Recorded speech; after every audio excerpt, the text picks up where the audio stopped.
Good evening and welcome you all to this webinar on this Lean Six Sigma Yellow Belt. And first of all, I would like to thank all of you for joining this session. And I think for the next 90 minutes, you are going to have a wonderful learning experience. So I think since many people are there, so may not be possible for us to get a quick introduction about individual, each and every one of you.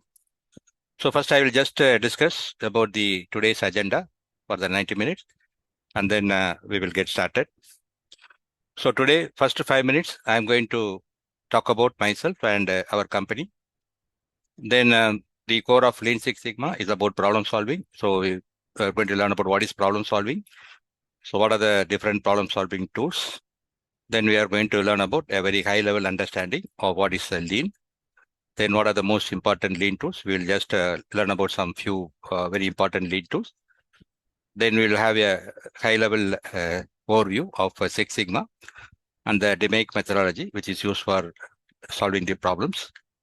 And then for the 10 minutes, I will talk about what type of roles and the industries and career benefits we will get by getting the Six Sigma certification. And last 5 minutes will be dedicated for how we approach the Six Sigma training from ICEQBS. And then question and answer session will be there for a few minutes. So I'll just start with a small introduction about myself. My name is Annamalai. I am a BTech engineer from IIT Varanasi, Banaras Indian University, and I passed out in the year 1985. And for 30 years, I was working for Murugappa Group in AD Paris and Siemens in Kolkata, both in manufacturing and in production for almost 17 years and quality for 5 years. And then after working for around 22 years in manufacturing, then I just shifted to IT service company, and I was heading the quality department, overseeing the implementation of Six Sigma. And so when I was working for both the manufacturing and the IT service companies, I had the opportunity to work with the software development teams, and I have a fairly good idea about the software development process also. So that is a versatile experience I have, both in manufacturing and quality. Both in production and quality, and in manufacturing and IT service and software development. So I was initially certified as a Lean Six Sigma Black Belt in the year 2004, almost 22 years back. And then I got my Master Black Belt certification from the Indian Statistical Institute, Chennai, in the year 2013. And I am a certified PMP, Project Management Professional, and I got the certification in the year 2011. So that is about over the last 30 years of experience. Then I have trained more than 8,000 trained professionals globally. And I started my company in the year 2015, so almost 10 years back. And so we are actually specialized on the customized content development, then training and implementation support for lean management, Lean Six Sigma, and project management. So the main focus or main USP of our services is that we are ROI focused. So either you are a working professional or you are an organization, so we always deliver more value. So if you are investing 1,000 rupees on us, then you will get minimum 10,000 rupees out of us, right? So that is the ROI focus, the training we have. So that is about myself and my company. And our company, the vision, our mission is to empower the professionals to build the rewarding careers in operational excellence and project management. So we always focus on the process excellence, both in the operations and project management. So we help the ambitious professionals clear the PMP exam with confidence and earn the globally accredited Lean Six Sigma certification. So these are actually PMP and Lean Six Sigma. So these are the two certifications which take the professionals to the next level in their organization, in their career ladder. And we help the professionals by giving training on getting those certifications. So we are the authorized training partner for the PMI for the PMP exam, and our green belt and black belt training program are accredited by the Council for Six Sigma Certification, CSSC. So they are the number one organization in the globe for the Lean Six Sigma accreditation. And here is our major clients with whom we have worked with. So we have worked with the well-known companies like Asian Paints, Tata Communications, Standard Chartered Bank, Hyundai, Accenture, and I'm also a visiting professor for Goa Institute of Management, both University. And I have also taken trainings and consultation in horizon fisheries in Maldives, Technobrain in Kenya, and Colonics, Pfizer Healthcare, L&T World. So these are some of our major customers, right? Okay. So now I'm going to just give a I'm going to just announce a reward for you. So I'm going to conduct 5 polls. So just to know about what is your state of mind in while you are attending this session. And I am also going to give you some 4 quizzes. So total of 8 questions will be there. So the participants, because I want this training session, to be very interactive. So I want as many as people to just take part in this interactively in this session. So I'm planning to conduct some 5 polls and 4 quizzes, having some 8 questions. So whoever is going to answer all the 5 polls and all the 8 questions in the correctly in the quizzes, so you are going to get a prize award for 1,000 rupees cash. So that will be sent to your account by tomorrow, either by UPI or something like that, by tomorrow or latest by day after tomorrow, by Saturday, right?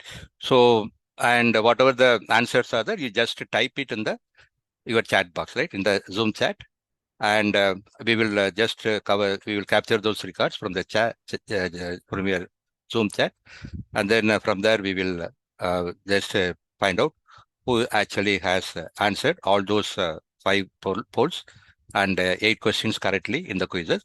And if there is a tie break, then whoever has taken the least time, so for answering those questions, 8 questions, so he will be considered as they will be considered as a winner. And we may also announce 1 or 2 consolation prizes also. So be very quick in answering those questions, but again, be very precise, right? Okay. So now the first poll is coming, like which best describes you right now. So I want to just get a clear idea. So again, only one answer. You should don't answer multiple answers for this question.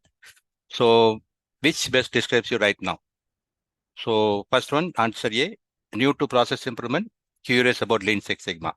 Right? That is option A. If you are that, you can answer that. Second one, you are a practicing professional, exploring the formal set. You are already practicing Lean or Six Sigma, but you are now exploring for the formal certification. Option C, you are a team leader, a manager, wanting to drive some improvement projects. And D is already you are yellow belt certified and considering green or black belt. So out of these 4 answers, you just select only one answer and type it in the chat box. So this is poll number 1.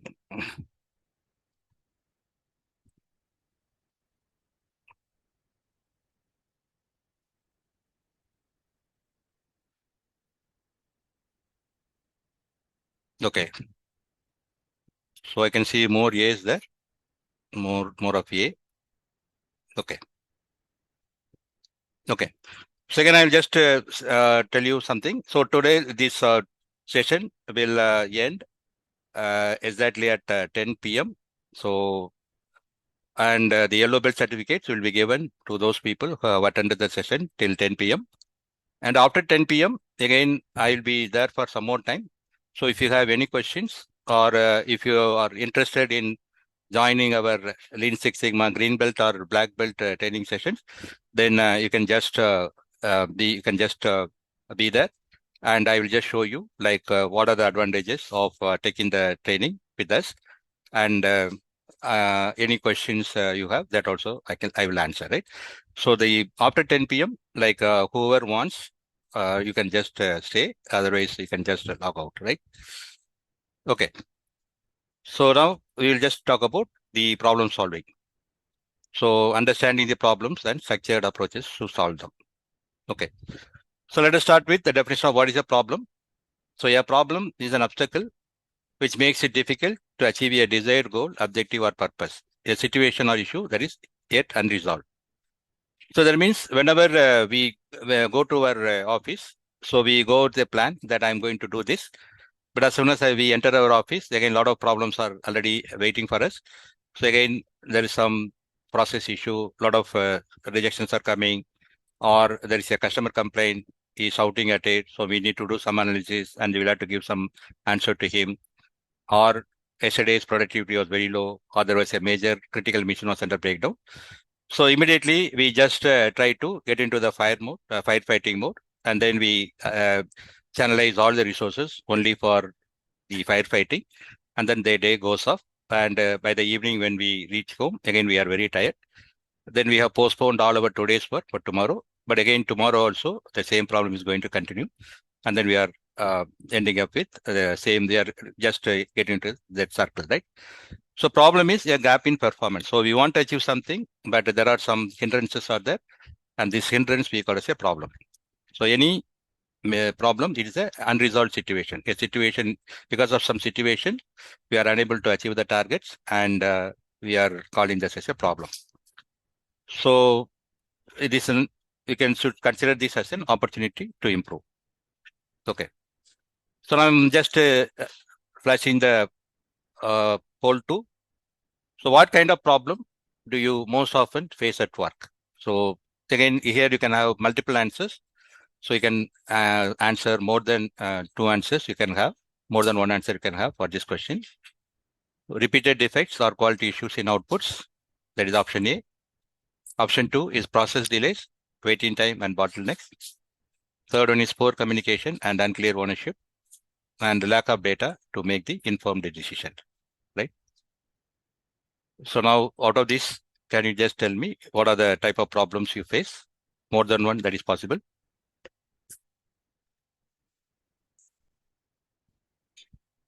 Okay. Okay, most of them are A, B, A, C.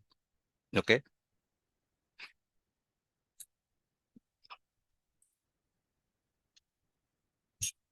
Okay. So can anyone tell, like, can anyone say that, sir, I don't have problem at all? Can you just type yes? If anyone you want to say that I don't have any problem, sir, everything is going absolutely right.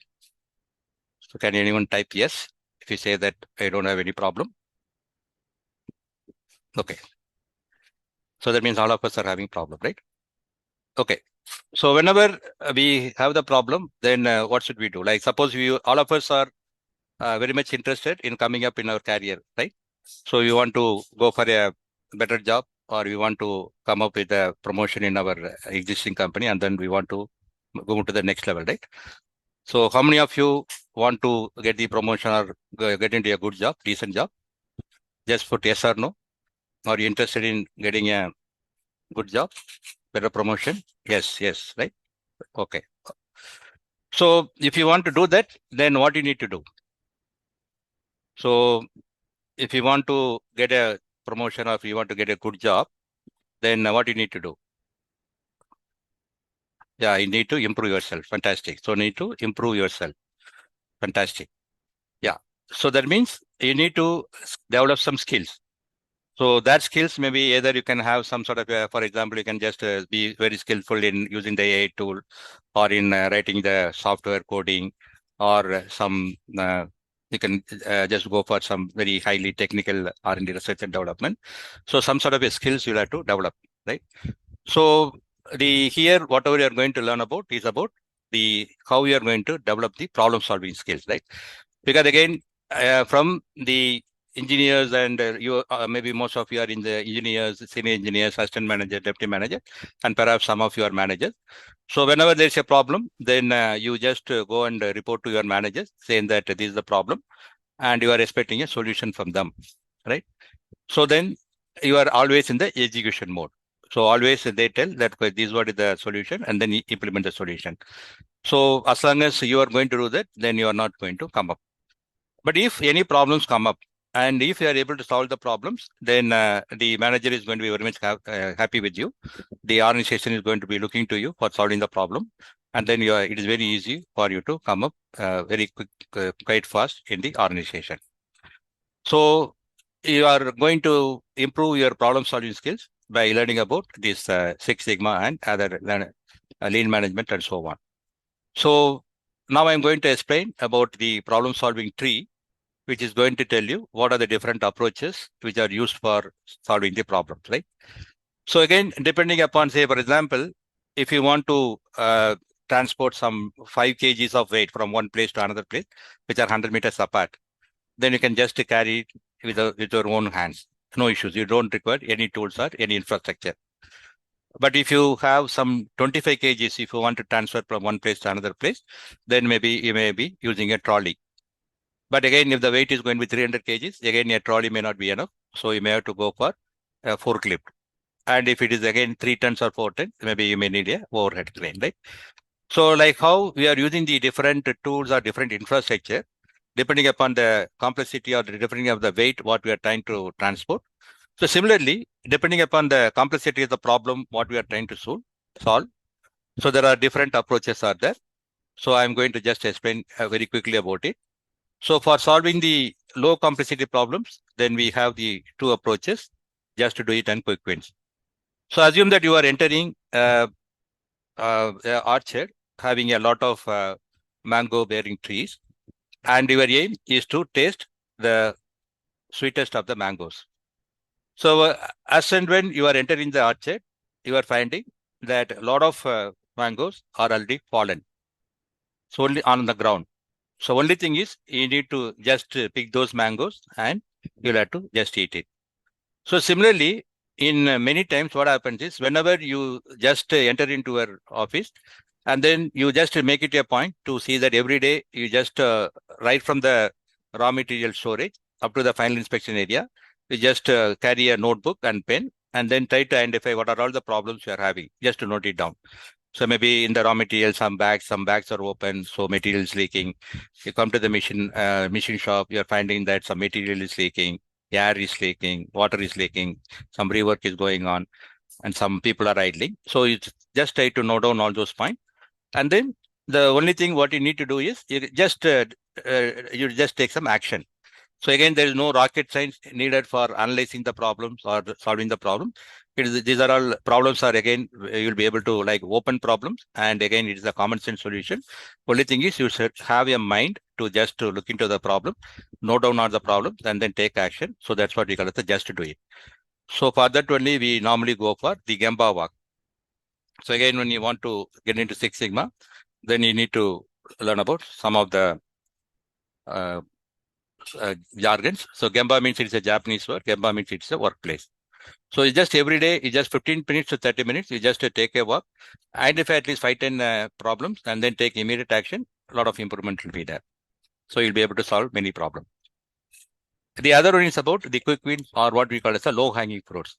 So again, in the orchard, you will find that in some trees, there are some mangoes which are in the lowest hanging the branches. So only thing is you need to stretch yourself a bit and then you'll be able to plug those mangoes and eat it. So similarly, in your workplace, again, there will be a lot of problems will be there. So just by using some simple tools like the fishbone diagram or a YY analysis or a Pareto chart, you'll be able to analyze the root causes for the problem. And again, by using some simple tools like the 5S, Pokayoke and all, you'll be able to solve those problems. So that's what we call as a quick wins or the low hanging fruits. Minimum efforts, maximum benefit. And as a working professional, I think this will immediately bring in some visibility to you for within the organization. So for that, what you need to do, again, that's what we are going to learn. And for solving the medium complexity problems, then we use the lean and the 8D. Lean is a methodology for identifying and eliminating waste in the process. We are going to learn about that in detail shortly from now. And the 8D is actually a methodology for solving the most frequent problems, a problem which is repeating for a longer period of time without any solution. So any chronic problem, like say for example, a customer is always complaining that 1% of whatever the items you are delivering, this is having a crack at the same place. And this is happening for the last 6 months. So if you want to solve this type of repeated problem, then you can go for the AD approach.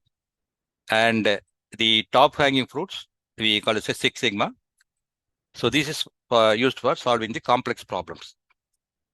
So whenever you have a complex problem for which you do not find the root causes for the problem, and since you do not know the root causes for the problem, you do not know the solution, those type of complex technical issues can be solved by using the Six Sigma methodology. And again, there are three different approaches: DMAIC, CDOV, and DMADV. So depending upon whether you want to improve a existing product or a process, or whether you want to go for a entirely a new product you want to develop right from the scratch, or you want to re-engineer the current process, depending upon the objective. Again, these approaches are there, three approaches are there in Six Sigma, right? So again, as I told you, depending upon the complexity of the problem, again, you should choose the right approach. So don't use Six Sigma for solving a simple day-to-day problem. And again, don't think that a complex problem can be just solved by using a quick win, right? Okay. So whenever you are trying to solve a problem, again, you should know about some structured way of problem solving. So for that, again, we have a method, which is called, again, it's a 4-step process. So we need to first define the problem. So when I say define the problem, it seems very easy. But again, you find that this is what is the most difficult part, right? So we need to find, for example, if 5% of your items, whatever you're producing, is scrap. So you need to clearly tell that what is the problem and where is the problem and how much is the problem, right? So you should be able to clearly define. So you should be able to say that 5% of the items produced from this particular process is scrap. So this problem is happening for the last 1 year, right? So you need to clearly define the problem and identify the problem. So that is the first thing. Because many times we always say that, okay, our yield is very poor, or our on-time delivery is very bad, or our productivity is very low. We normally do not quantify that. But if you don't measure the problems, then we will not be able to solve those issues, right? If anything you want to improve, first thing you need to do is to measure it, right? So first you identify the problem and you need to quantify the problem. So once you have defined the problem and identify the problem, then you will have to find the root causes for the problem. So again, try to gather some 8 to 10 people, and then you just discuss about what are the possible root causes. So there you can use the tools like 5 whys or fishbone diagram, etc., which you are going to learn. So once you have identified the root causes, then list all the possible solutions and then take action. So this is what is the structured way of problem solving. So whenever, because don't always attack the problem as a firefighting mode, always try to follow a structured approach. So normally we call this approach as a PDCA, Plan, Do, Check, Act. So this actually concept was given by Edward Deming. So he was a Japanese quality expert. US American expert who was deputed to Japan after the Second World War to help the Japanese people to improve their quality and productivity. And then he told that if you want to improve any process, then you follow a 4-step process: plan, do, check, act. So whenever you want to make any improvement, you just plan for the improvement, and then you just try to quantify the problem and find the root causes, and then plan for the action. So plan, then once the action plan is you are ready, then you implement the action, do it, and then check whether your desired result has been achieved or not. So if the desired result has been achieved, then try to see how you can sustain, and then how you can take it to the other departments or other machines. And while checking your finding that your targeted improvement you have not really achieved, then try to think what else you need to do so that you will be able to achieve the targeted improvement, and then you act upon it. So plan, do, check, act. So after completing one cycle, then you will find that some improvement is there. But again, don't be very much fully satisfied with that. Again, try to go for the next cycle of PDCA, right? So again, do the PDCA, repeat it. So again, you will find some more improvement. So you just continuously do that, right? So you will find that a continuous improvement will be there. So this PDCA is actually a very important tool or a concept that can help your organization to take from a fixed mindset to a growth mindset. And you are going to be the catalyst for that mindset change, right? So if you are doing a particular work, and after say 6 months, you are going to do the same work in the same way, and you are not going to improve it, then you are not going to grow. So always you should see how I can improve. So whether I can automate, or whether I can simplify, or whether I can eliminate. So that once you start thinking like that, and then motivate your down the line people also to work in that way, then there'll be a continuous improvement will be there, and your department will be like people will be observing closely, and then definitely you and your department people are going to be appreciated, right? So for bringing in that growth mindset, again, this you need to understand the concept and implement this concept of PDCA, plan to check back. So these are the some of the tools which you are going to learn, which can like very simple tools, but again, which can help you for achieving the low hanging fruits, right? As I told you, minimum efforts, maximum effort. For that, we are going to learn some of the simple tools which are most commonly used. The first one is the Pareto diagram or a Pareto chart, which is also called as the 80-20 rule. So this word Pareto was derived from Wilfredo Pareto. So he was an Italian scientist, economist, who was doing a research on how the wealth of Italy was distributed among the Italians. And then he found that 80% of Italy's wealth was distributed only among 20% of Italians. So that means the wealth distribution was not very uniform. Only very few Italians were owning a huge amount of Italy's wealth. So Ishikawa, the Japanese quality guru, he thought that this concept can be used for problem solving. And then he told that 80% of the impact of the problem, 80% of the impact of the problem are caused by only 20% of the causes. 80% of the impact of the problem are caused by only 20% of the causes. So if you are going to take action, identify those 20% of the causes and take action, then 80% of the problem is going to be resolved. So here is an example. Like for example, so assume that you are working in a car service company, after service company. So again, you are getting a lot of customer complaint saying that the service is not good. A lot of customer complaints are there. So again, you just try to, again, for the 100 complaints which you have received over the last few months, just try to analyze. And then you will find that out of the 10 or 15 different types of customer complaint, so only 1 or 2 is going to be like contributing more. For example, the vehicle not cleaned properly or issue not resolved at the first time. So these are 1 or 2 issues which are going to come up quite frequently. So if you are going to just focus only on this, then majority of the problem is going to be solved, and then you'll be able to get some immediate improvement. So again, this Pareto diagram will help you for a problem solving for the addressing the low hanging fruits. The other tool which is used for finding the root causes of the problem, so we call it the fishbone diagram. So how many of you have used the fishbone diagram? Can you just type yes or no in the chat box? How many of you have used the fishbone diagram, or how many of you are aware about this particular tool? Okay, so I think most of you are using it. Okay, fantastic, good.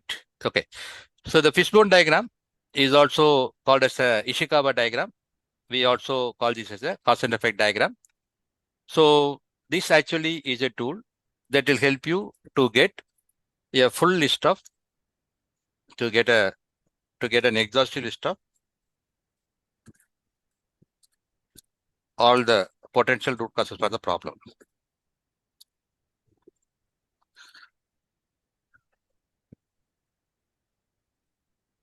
So this fishbone diagram is a tool that will help you to get an exhaustive list of all the potential root causes for the problem. So whenever you have a problem and you want to know what are all the possible reasons for the problem, then you can use the fishbone diagram. So we also call that as a 6M analysis. So what are the problems you are trying to identify? We categorize into 6 categories. What are the man-related issues, mission-related issues, material-related issues, measurement method, and environment or mother nature-related issues. So normally around 8 to 12 people from different departments at different levels. For example, the contract laborers, permanent workmen, then engineers, supervisors, deputy managers from production, quality, maintenance, and if required, purchase. So they can assemble in front of a moderator. The moderator will first set the context, saying that the objective of today's meeting is to come out with a full list of all the potential root causes for this particular problem. And then he will ask the people to tell their ideas, and then he will draw a skeleton of this fishbone on the board. And whenever a participant is giving an idea, then he will capture it in that particular category. And then initially for the first 10 minutes, the rate at which the ideas are going to come will be very slow because the people will be thinking. But again, after some times, the idea from one person will trigger the mind of other. He will then give his idea. His idea will trigger the mind of somebody else. Then he will give his ideas. So like that, one by one, more and more people, more and more ideas will come. And for the next 30 minutes, so a lot of ideas will be captured. So the moderator will again, he will motivate the people to give more and more ideas. And then after again 40-50 minutes, again the people will be exhausted, and then the rate at which the ideas will be coming will drop. And then at the appropriate moment, the facilitator will just stop the session, and the entire list of problems will be given as output from the team about the total list of all the root causes for the problem. Second, there are two ground rules for the fishbone diagram, is very important. So the first ground rule is none of the ideas should be discouraged. Because again, if somebody is giving the idea, and then if others are saying this is a bad idea, then the next time, even if he's going to have a very good idea, he is not going to tell. So as I told you, the objective is to get the full list. Whatever the possible reasons are there, that should be captured. So irrespective of whether they are relevant or insignificant, all those ideas should be captured. None of the ideas should be discouraged, and none of the ideas should be rejected also. Because once people make a comment saying that this is a good idea, bad idea, and the other person tries to defend it, then the topic will be diverted, and then it may get into a heated argument, and then the original purpose is going to be lost. So the role of the moderator is very, very important to ensure that the discussion is always within the addressing the focusing on the discussion what you have taken up. So again, we have just to have the example of, so what are the root causes for delay in a car service industry, right? Again, we have got the reason for that. So again, since we don't have much time, so you can just note down your questions, and after 10 p.m. when we will have a separate question and answer session, and then I will be with you as long as you want me, so that I will clear you all the doubts, right? Okay. The next tool what we are going to learn is about the YY analysis.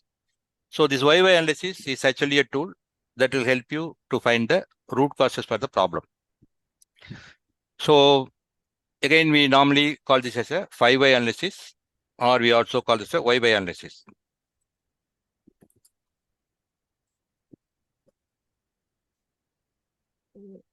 How many of you use this tool regularly in your workplace?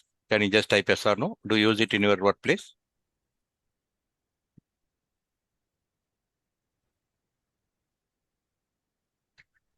Okay.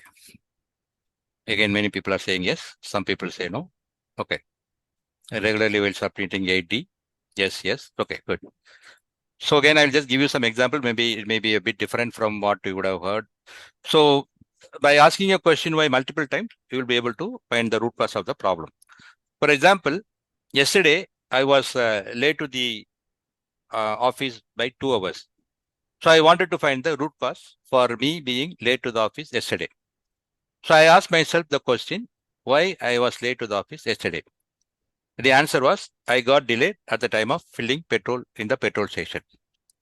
Again, I asked myself the question, why I got delayed at the time of filling petrol? Because I forgot to take my wallet. Why I forgot to take my wallet?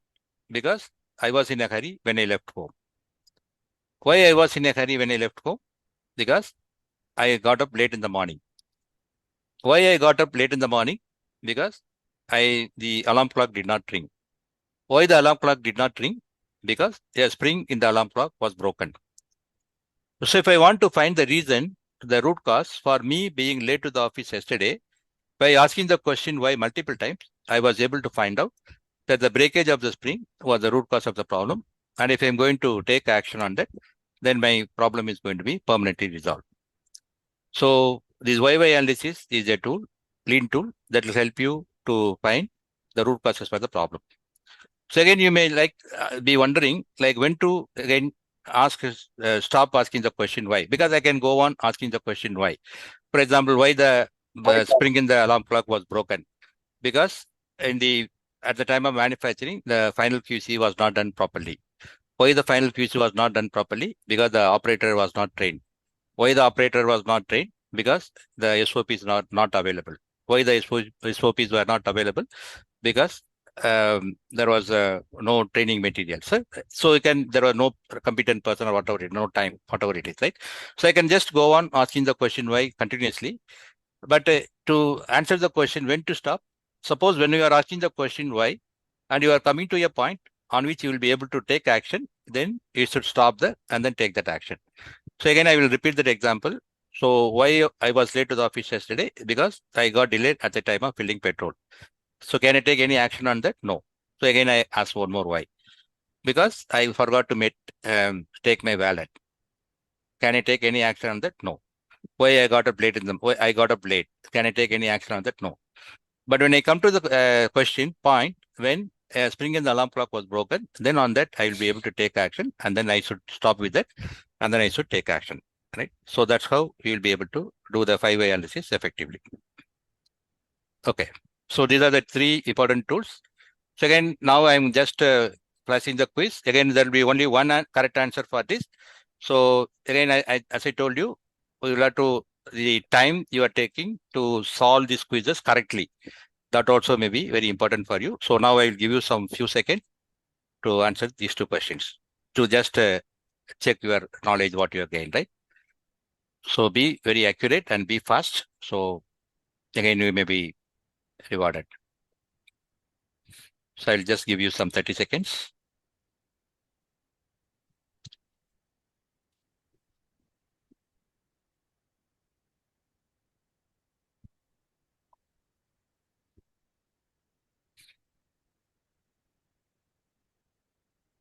Okay, good. I'm seeing a lot of responses. Good.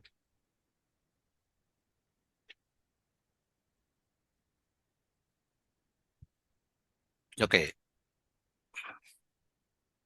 fantastic. Okay, so these are all some of the very simple but very effective tools that can be used for identifying the root causes for the problem, right? Good. So now let us move to the next topic, that is understanding lean. So what is lean and how it is going to help you to improve the processes. So lean is actually a methodology for identifying and eliminating waste in the process, right? So whenever we are doing any work, then we are actually getting a lot of waste, right? So this particular methodology was first popular in Japan, especially it was developed by Toyota. So the Toyota, they were in the early 1900s. They were in the business, but initially they were in the textile business. The automobile uh, unit was started in the year 1935, but immediately the Second World War came, and they were not very active. And after the Second War ended in 1945, so during the 1950s, again, they became very active. And then they were the pioneers for implementing lean in the organization. So lean is actually a methodology for identifying and eliminating waste in the process. Identify and eliminate waste. So when I say waste, identify and eliminate waste. So when I say waste, immediately what comes to our mind is whatever the material we are scrapping in our process, that is what is the only waste. That's what immediately comes to our mind. But according to the lean, there are 8 different types of waste is there. So we are going to learn about it. So before going further into lean, I will just want you to introduce a term, this value. What is value? So value means it is the change in shape or form for which the customer is willing to pay. The change in shape or form for which the customer is willing to pay. That's what is the value. For example, you are now wanting to purchase a car. So you want to purchase a red color car. So you are willing to pay for the painting of the car with the red color. So, but if because of some miscommunication in the manufacturer's end, they are supplying with a gray color car, and then they just at the last moment they realized that, and then they did the rework, and because of the rework, they just encountered another 20,000 rupees extra. So if they come and politely ask you, sir, whenever we were manufacturing your car, because of some miscommunication, then we had to do some rework. So because of that, some 20,000 rupees extra we had to spend. So can you just give that 20,000 rupees? Then we are not willing to pay, right? So because it is not adding any value to us, so we are not willing to pay. So any activity for which the customer is not willing to pay, we call this a non-value added activity. We call this a non-value added activity. So we call this a waste. We call this a waste. Okay. So now I'm going to ask a question to you. Maybe you can just answer this question. So according to you, what percentage in a manufacturing setup, what percentage of time you are spending on non-value added activities? Any idea? Just type the answer. So in a manufacturing setup, what percentage of your time is spent on non-value added activities? Can you type your answer? What if you don't know, maybe you can guess it. So you will be surprised when you get the right answer.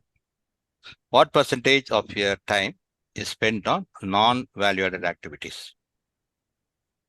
Okay.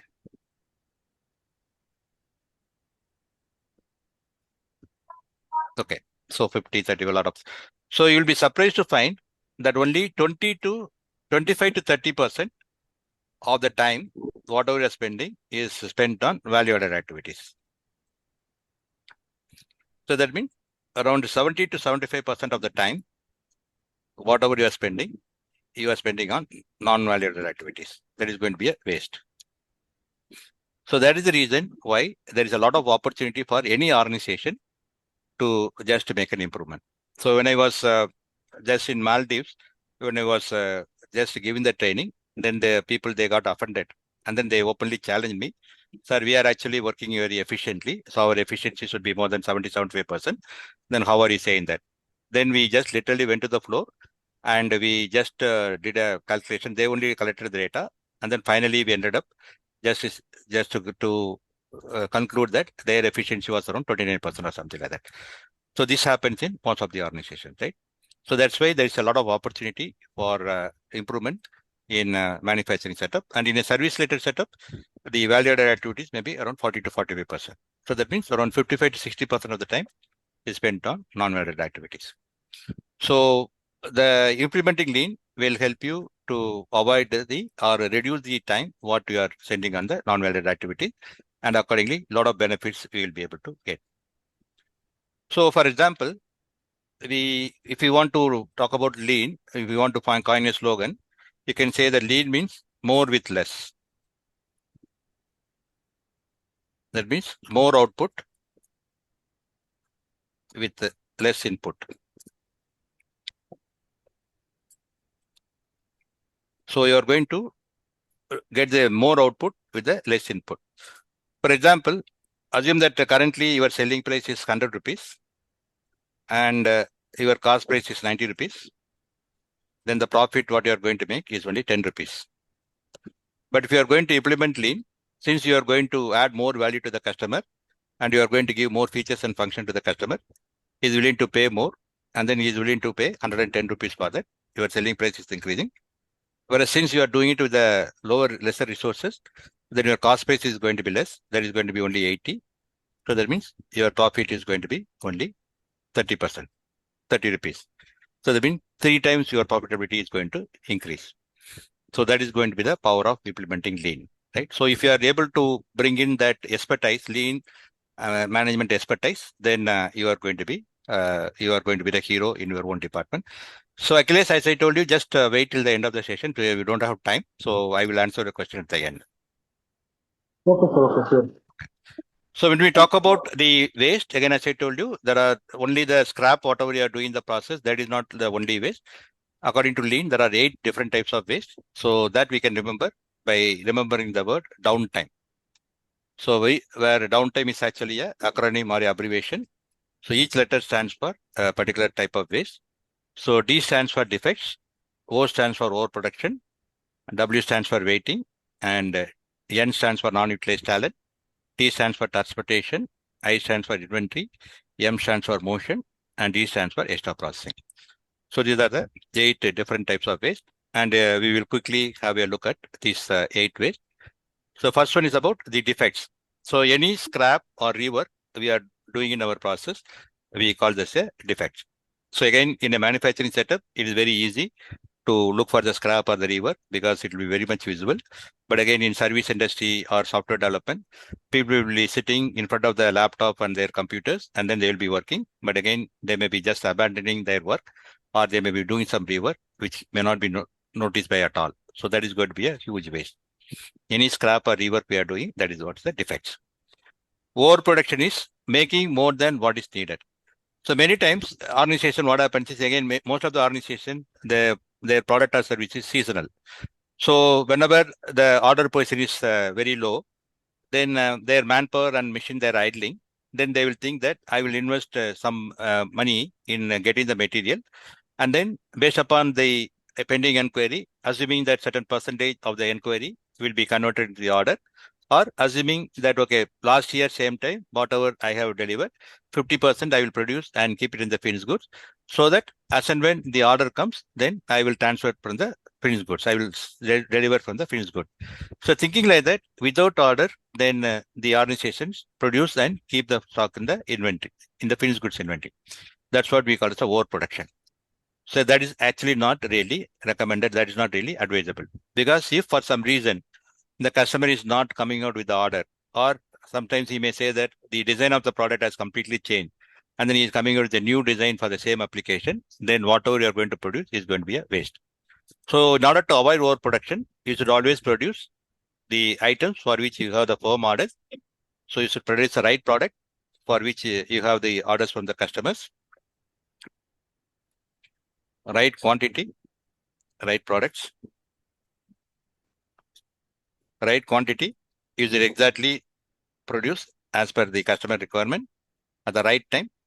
Again, you may be thinking that delivering the products well ahead of time, that is good. But again, according to it, that is also not good. Because if you are going to deliver ahead of time as required by the customer, he is going to pay only when he is going to use. So till that time, your money is going to be blocked up. So you should deliver only when he requires it with the right quality, right? So that is what is about the overproduction. Third waste is about waiting, idle time between the process steps. So whenever we are producing the end-to-end process, maybe there are 3 different sub-processes are there. And again, it is not that all the processes are going to have the same capacity. Maybe the process 1 is producing at the rate of 1000. Process 2 is producing at the rate of 500. Process 3 is producing at the rate of 750. Then if all the 3 machines are running, then you will find a lot of items will be waiting in front of the machine number 2. And again, in that, again, if there is going to be a delay because of some delay in getting the imported raw material, or maybe a machine, that machine is under breakdown, or a skilled person is not absent for a longer period of time, again, the problem is going to be very high. So you need to see how we can just reduce this waiting time. So because time is always money. The fourth one is about non-utilized talent, underutilizing the people's skills and ideas. So again, I'm going to ask a question to you. If I ask a question to you, like what percentage of your capabilities or is being currently utilized by your organization? So if I'm going to ask the question, then what will be your answer? Can you just type your answer in the chat box? What percentage of your capability is being utilized by your current organization? So if I'm going to ask this question, okay, 65%, 99%, okay, good. Shashikumar, 30%, 40%, 70, 75, 10%. Again, a lot of variation is there. So this is ideally a Six Sigma project. Okay, so normally when I ask this question to many of my batches, then typically I will get around 50 to 58%. 50 to 60% is what is there. Only 50 to 60% of their capability is being utilized by the organization. That means 40 to 50% of employees' capabilities are not being utilized by the organization. And this is going to be the biggest waste in any organization, right? So the Japanese companies, they actually realize a particular important concept, and then they give a lot of importance for utilizing their employees' talents. So they just encourage the working level people, the blue collar people, the engineers, right from the top to bottom. So they will just try to utilize their talent in such a way, keep them engaged, so that they also get benefited and the organization is also getting benefited. So using the unutilized talent of the employees is going to be a very, very useful thing. Fifth one is about transportation, unnecessary movement of material. So if you are going to move the material from one place to another, and mainly because of the poor layout.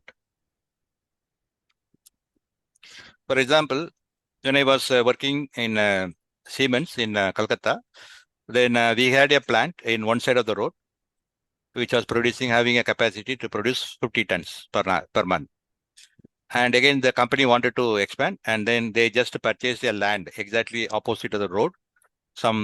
And then they just created a capacity for producing 200 tons.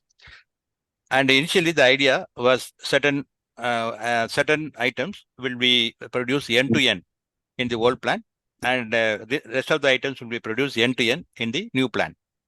But after 6 months or 1 year, we found that, for example, if the end-to-end process is having 5 sub-processes, so first 2 sub-processes will be done in the old plant.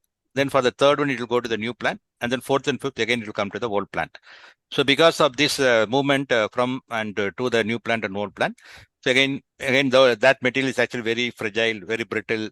So again, a lot of breakages were there. Again, those product was prone to contamination. So again, because of the contamination, breakage and everything, a lot of rejections are happening, and the power and fuel was also getting wasted.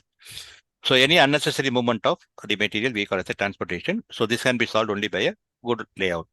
So many times what happens is we start off with a very plan to produce a smaller capacity, and then over a period of time we expand.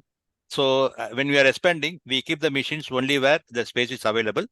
So the material movement gets zigzag, and then the transportation loss is going to come. So it is always better to just dismantle all the machines and then do the relayout completely, so that your efficiency will be the best. So that is about transportation. The sixth one is about inventory, excess stock or the work in progress beyond requirement. So if you are going to keep any inventory, any raw material inventory, work in progress inventory, or the finished goods inventory, then that means you have spent your money on buying the material.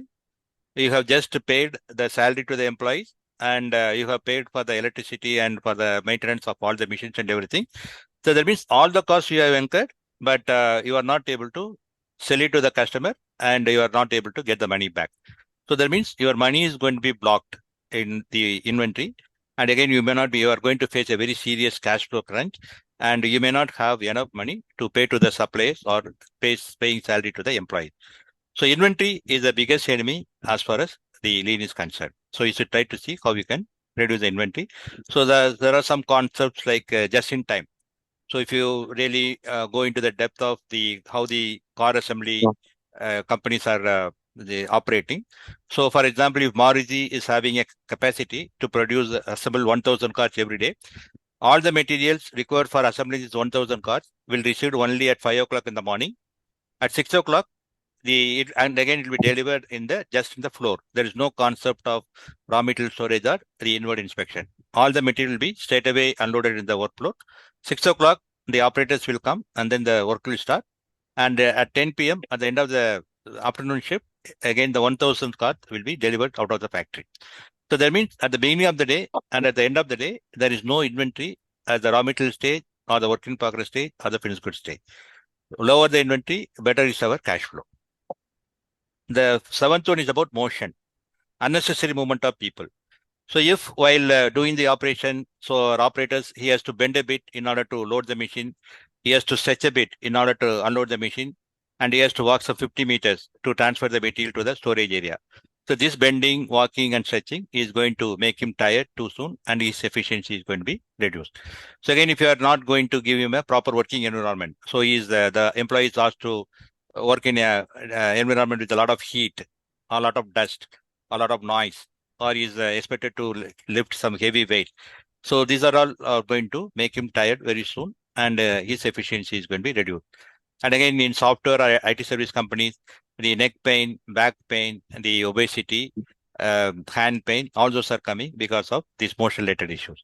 So you need to ensure that people are not, this health is taken care while they are working. Last one is about extra processing, doing more than the customer requires. So again, I'm going to ask a question to you. You can type the answer.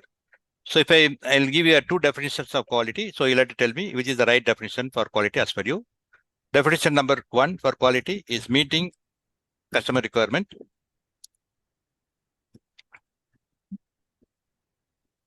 And the second definition is exceeding the customer expectation.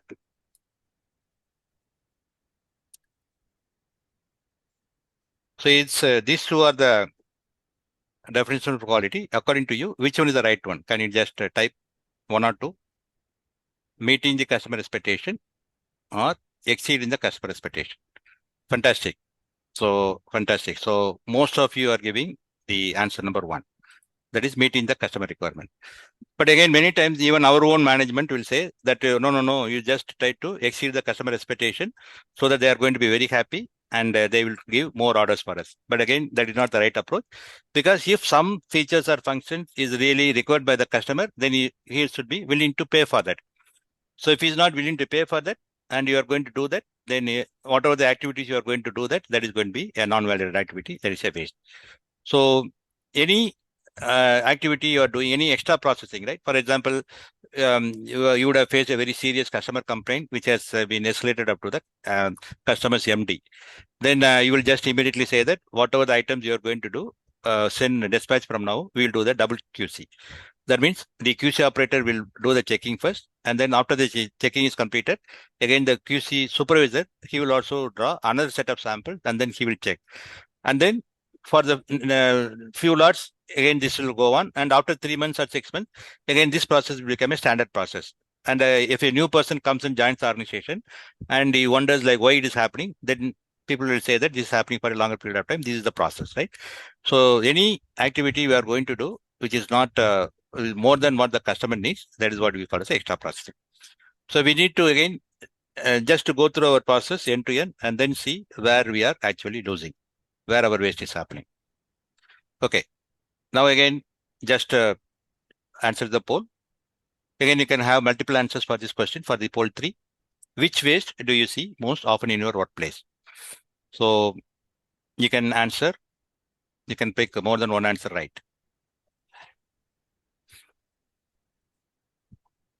Just I'll give you some 20 seconds.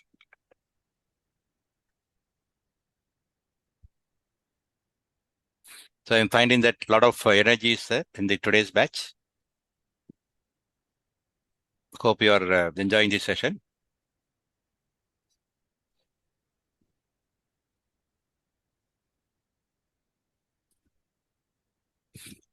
So I will just quickly go through the answers. Okay, D&D, defects and non-utilized talent. Okay, defects.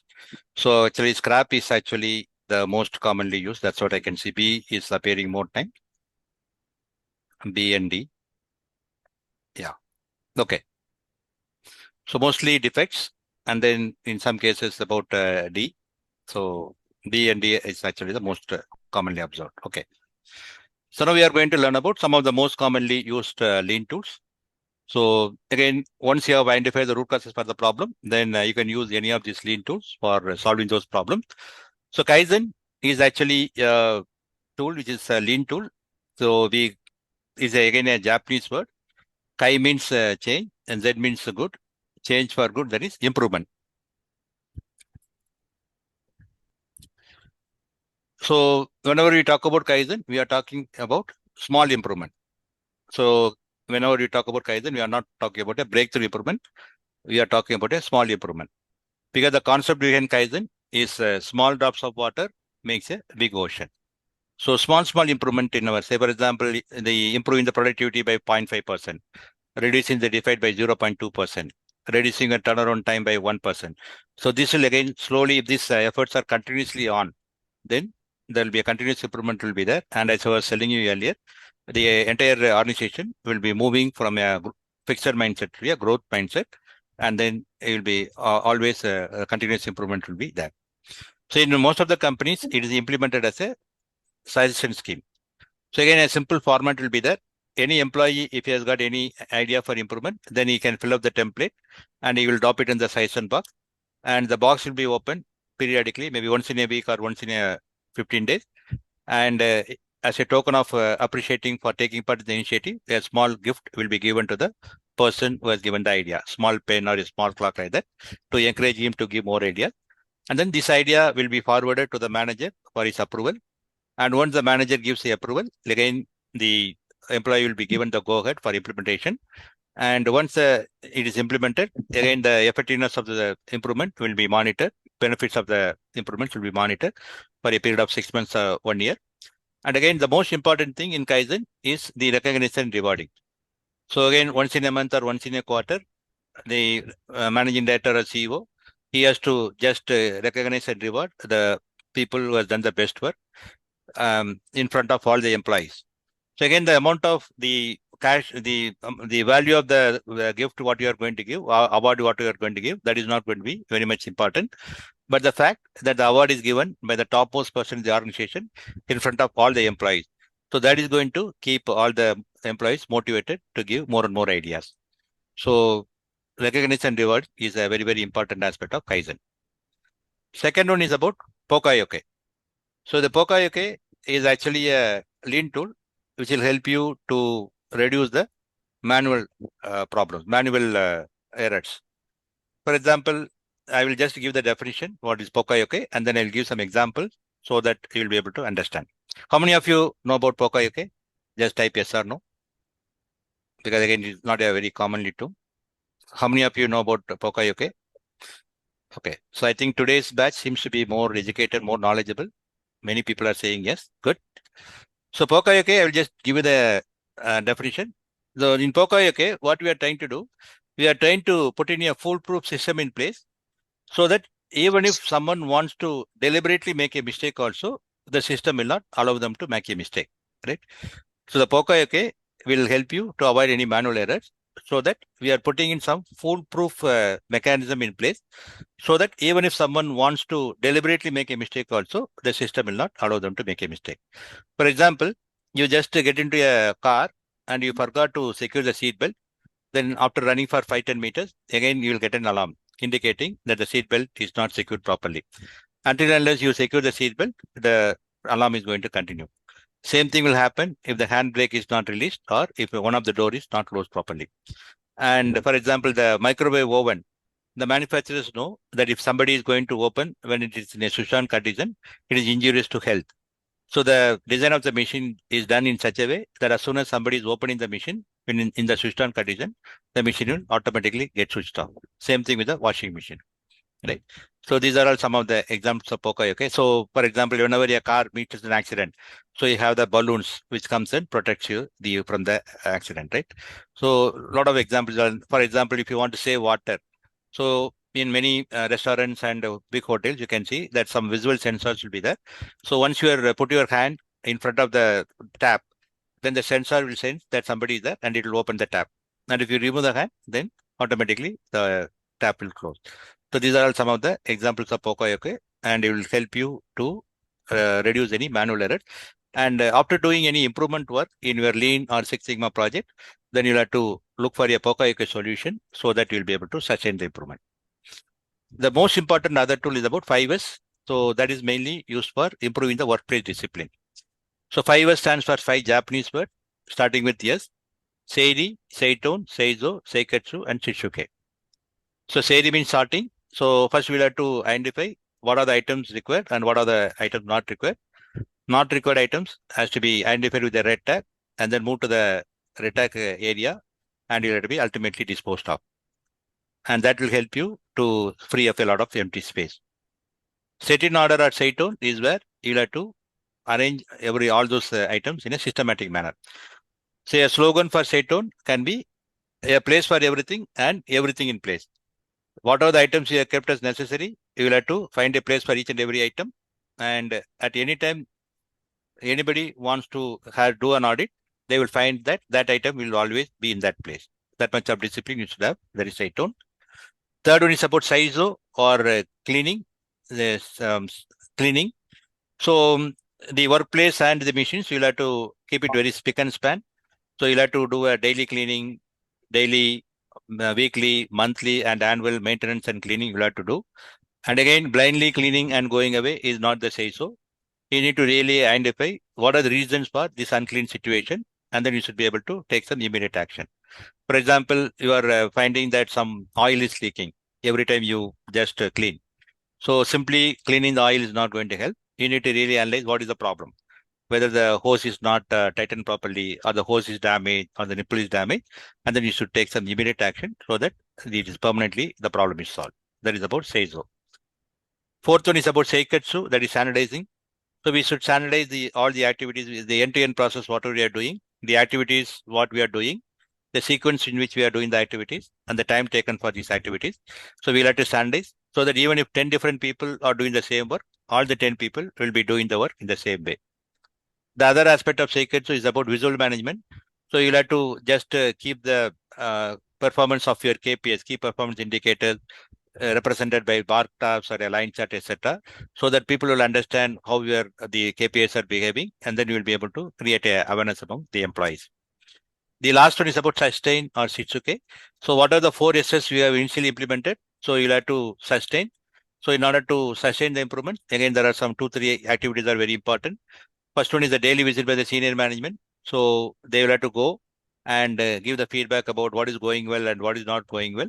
So that once lower management people, they feel that the senior management is very strict about implementing this, then they will also fall in place. Otherwise, again, they will just lose the discipline, and then everything will go back to square one. Second one is about the 5S audits. So again, we'll have to do a periodic 5S audit, maybe once in 2 weeks or once in a month or so. And the scores obtained by each department, that has to be like displayed in the prominent positions across the entire organization, so that the team which has come in the first, so they will be very happy, they will be appreciated by all, and they will be motivated to do a better job next time.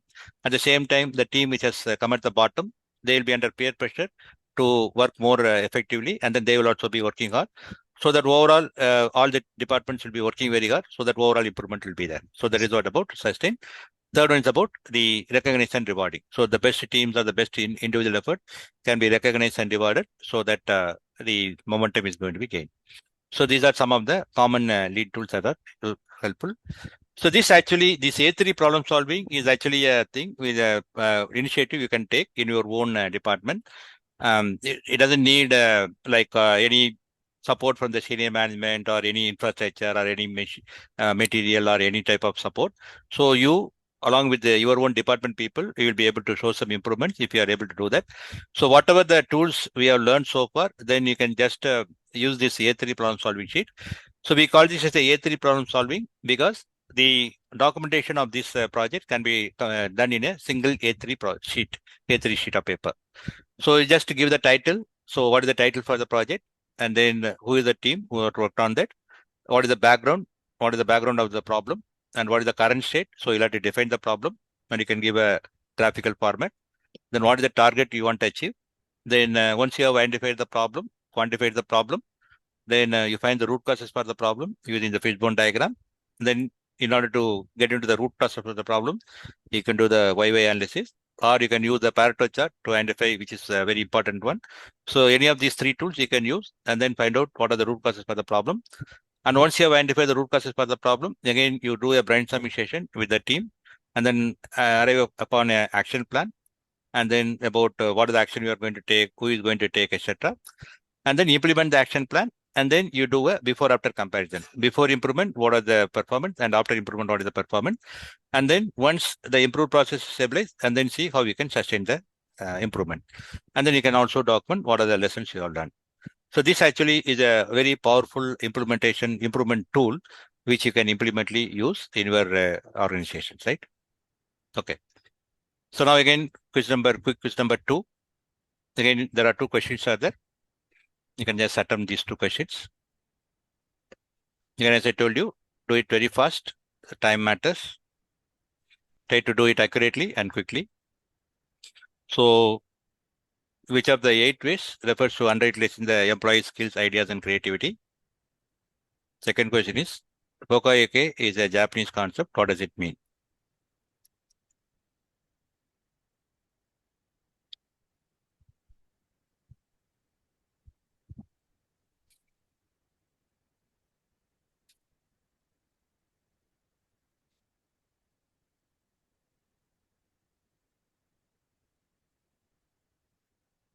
So again, good response. Okay, good,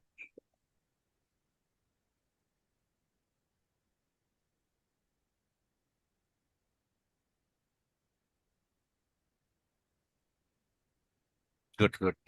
Okay. So we move on to the last section, that is overview of Six Sigma. So what is Six Sigma? How many of you are aware about Six Sigma? You know something about Six Sigma? Yes or no? Do you have any prior knowledge about what is Six Sigma? Yes. Fantastic. Okay, good. So we are going to again have a very high level information about Six Sigma. So Six Sigma is a data-driven, statistically structured methodology to achieve just 3.4 defects per million opportunity. So Six Sigma is a methodology that is going to help you to reduce your defects to a very low level. Only 3 defects per million opportunities. So it's a data-driven approach. So whenever you want to do a Six Sigma project, then you will have to collect a lot of accurate data from the process. And this accurate data, you will have to analyze with the help of the statistical tools. And then you will have to validate the root causes. And then you will have to take action. So if your process is running at a very Six Sigma level of process capability, then you are going to produce only 3 defects per million opportunity. For example, if you are producing some 1 million electronic or automobile components every day, then only 3 components are going to be defective. And in the Indian railways, the signal change is a very critical process. And in a day, if 1 million signal changes are happening across the whole of India, then only 3 signal changes are going to be defective. So you know very well that even if one signal change is going to be defective, then what a huge impact it is going to create, right? So such level of, and then again the flights taking off or landing, that is also very critical. And there also the defect rate has to be like very low. So this was, Six Sigma was first implemented in Motorola in the year 1987. So at that point of time, the US companies, they were facing a lot of competition from Japanese companies. So the Motorola, the CEO, then he called all his senior management people and told them that the quality of the products and services at Motorola has gone so bad that it has started sinking. And he put 2 of his best quality people, Bill Smith and Michael Harry, to work upon a project to improve the quality 10 times in 2 years. So these 2 people worked for 2 years from 1985 to 1987, and they came out with the Six Sigma. And it was implemented first in Motorola. Then in 1991, it was implemented in Allied Signals, currently which is called as a Honeywell. And in 1996, it was implemented in General Electric. So initially, it was implemented only in manufacturing companies, but starting from the year 2000, it is implemented even in IT service companies and software development companies also.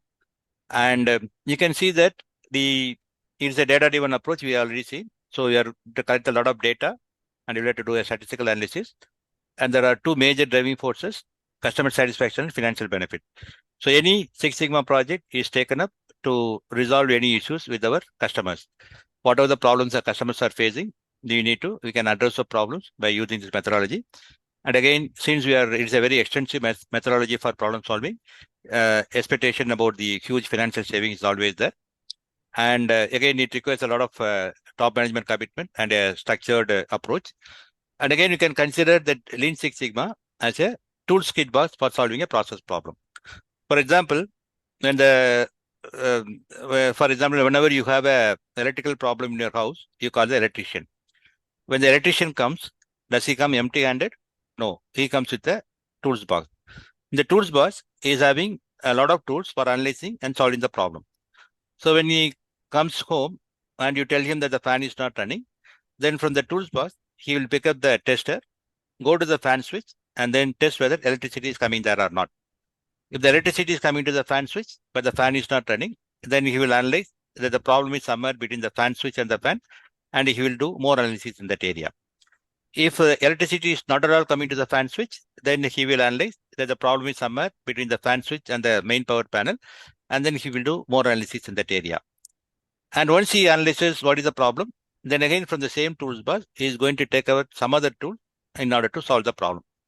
So just like how an electrician or a plumber or a carpenter is having a tools box with the help of which he is able to analyze and solve the problem. So similarly, Six Sigma also can be considered as a tool kit box for solving the process problem. So as a Six Sigma expert, you are going to be exposed to a lot of tools. So in a green belt or a black belt tool, as a training session, you are going to be exposed to maybe 100 to 150 tools. Like we have seen that in the last 1 hour, we have learned about maybe 5-10 tools. But in the green belt or a black belt training, then you are going to learn about 100 to 150 tools, classified as quality tools, lean tools, creative problem solving tools, statistical tools, and all. So that with the help of the tools, you will be able to analyze and solve the process problem, and then you can become a star performer in your own department, right? So Six Sigma is nothing but a tools kit box for solving the process problem. And again, this is what is the defect level when the process is running at a different sigma level. So if a process is running at a Six Sigma level, only 3 defects per million opportunity. So you can consider your company to be a world-class company. So again, how the improvement happens in a Six Sigma approach, again, we use a methodology which is called the DMAIC methodology, which is used for improving the existing process and existing product. So if a process is running for more than 1 year and variability is the issue, for example, you are finding your yield is a problem. Sometimes you are getting a 99% yield, and then some other day you are getting only 85% yield. A lot of variation is there. So this process is running for last 1 year, and you are unable to solve this particular problem. And then you can solve this problem by using the DMAIC methodology. So the DMAIC methodology again consists of 5 different phases, and each and every Six Sigma project has to pass through these 5 phases. Define phase, define, measure, analyze, improve, and control. So in the define phase, you define what is the problem. So you first identify the customer who is having the problem, talk to the customer, listen to the voice of customer, and then link it to a critical to X factor. What is causing more pain to the customer?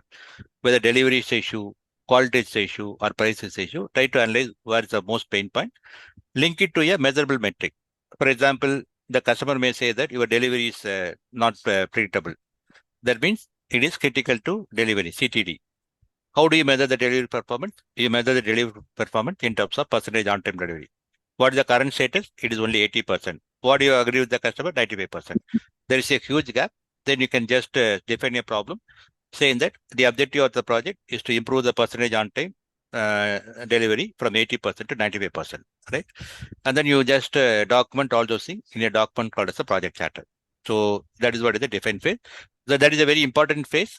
So if you are able to define a problem very clearly, then the chances of completing the project successfully is going to be very, very high. Then during the measure phase, what are the problem you are trying to solve? You start with the fishbone diagram and then try to find out a full list of all the potential root causes for the problem. Around 40 to 50 you may get. Then by using the various quality tools and statistical tools, then at the end of the analysis phase, you are going to narrow down to the top critical 3 or 4 critical root causes which are contributing to substantially to the problem. Invariably, whatever the process you are working, you may be working in a manufacturing process, IT service process, or a construction process, or oil and gas process. Any process you find that any problem, you will find that only 3 or 4 critical root causes are there, which are very critical, contributing to the problem. And with the help of the statistical tools, you will be able to validate that in the analyze phase. Then the improve phase, you take action only on those 3 or 4 critical root causes. And in the control phase, you'll find that even within the 3 or 4, only 1 or 2 are very, very important. So this 1 or 2 input or the process conditions, you monitor and control it very closely, then you will be able to get a consistent output. So that is what is the DMAIC methodology. So this is a very, very powerful methodology for problem solving. And initially, I have got a lot of experience. I have done many projects, guided many projects on my own. Initially, you may not be like problems will be very, very big, just like a big elephant. You don't know how to attack, where to attack. But the end, you will find that just like a cat, you will know that this is what is the problem. And if you are able to control this, then you will be able to, the problem is going to be permanently solved. So that is the DMAIC methodology. Okay. Now, poll 4, again, I request again all of you to work upon it. So now, how would you rate your current awareness of Six Sigma? So first time you are hearing about it, only one answer for this. So again, request all of you to quickly answer this question. First, if I am hearing about it today. So I know the basics, but I have never applied it. So I have used some tools in my work. I'm experienced in looking to go deeper. So only one answer is right.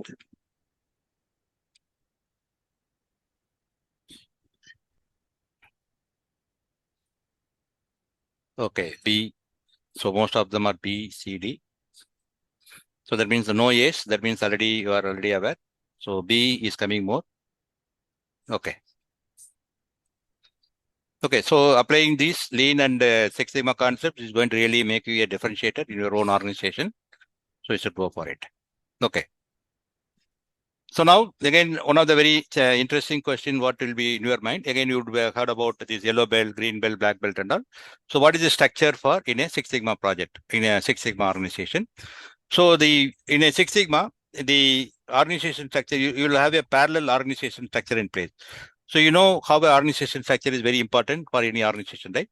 For example, if you are working in a production and a machine is under breakdown, then you know that you should go to the maintenance executive and then you should report him so that he will solve the problem. If there is a problem in getting your salary on time, then you know that you need to go to the finance executive. So similarly, in an organization where you are implementing Six Sigma, if the project leader or the project team have any problem, then by having a proper structure, they'll be able to know to whom they should go so that the problem can be solved. So again, the executive leadership is very, very important. That is the CEO or the managing director. He should have a very strong leadership skills and he should be very clear about what he wants to achieve by implementing Six Sigma. He has to create a positive cultural change for a improvement through the data-based approach, and he should be willing to arrange for training at all levels. Champions are the sponsor, are the senior management people, the functional heads, like the head of production, head of quality, head of maintenance, etc. So they actually provide the administrative support for the projects. So they select the project leaders, and project team members, and then whenever any roadblocks the team is facing, then or any resource crunch they are facing, then the project team can go to the champion or the sponsor. The master black belt is the person who is going to give the technical guidance for the project. So when I say technical guidance, it is not that in a construction company, he is going to give the civil engineering related inputs. So he is going to give the inputs related to the Six Sigma methodology. So what type of data need to be collected, which statistical tool we should use, then how to interpret the data, how to present it to the senior management. And he will always make arrange for the review with the senior management. And his role is to motivate and guide the black belt and the green belt project teams. So black belt is normally the middle level management, like managers or senior managers. So they actually can take up a project to solve some complex technical issues by using the complex statistical tool, or they can do a project to solve some problems which need some interdepartmental coordination. So again, the managers should have a strong leadership skills so that they'll be able to do a cross-functional project. And the black belts are supposed to be spending 100% of the time on the Six Sigma related activity. Green belts are normally from the lower management, engineers and the deputy managers and all. So they can lead a small independent project in their own department, or they can become a part of the black belt project team. So they are normally a part-time employees. Yellow belts are normally the supervisors and the senior workmen who help the green belt or the black belt project leaders in the measure phase to collect the accurate data, and in the control phase to closely monitor and control the one or two critical inputs of the process condition. And underneath we have the white belt. So white belt is some sort of a awareness training to all the people in the department where the Six Sigma projects are taken up. So again, you can see a very well structured organization structure is in place in the companies where the Six Sigma is being initiated. Okay. Quick quiz number 3. So what does DPMO stands for, and what is the Six Sigma target? And in the dynamic round, in which phase do you identify and validate the root causes using data?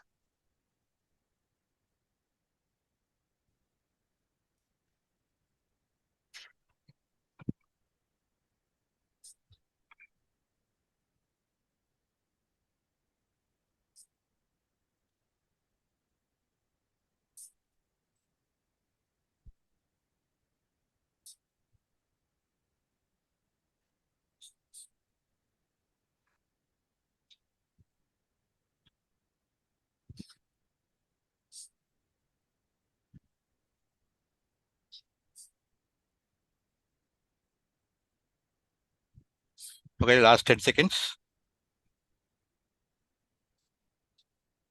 But I'm seeing a lot of response. Okay, good.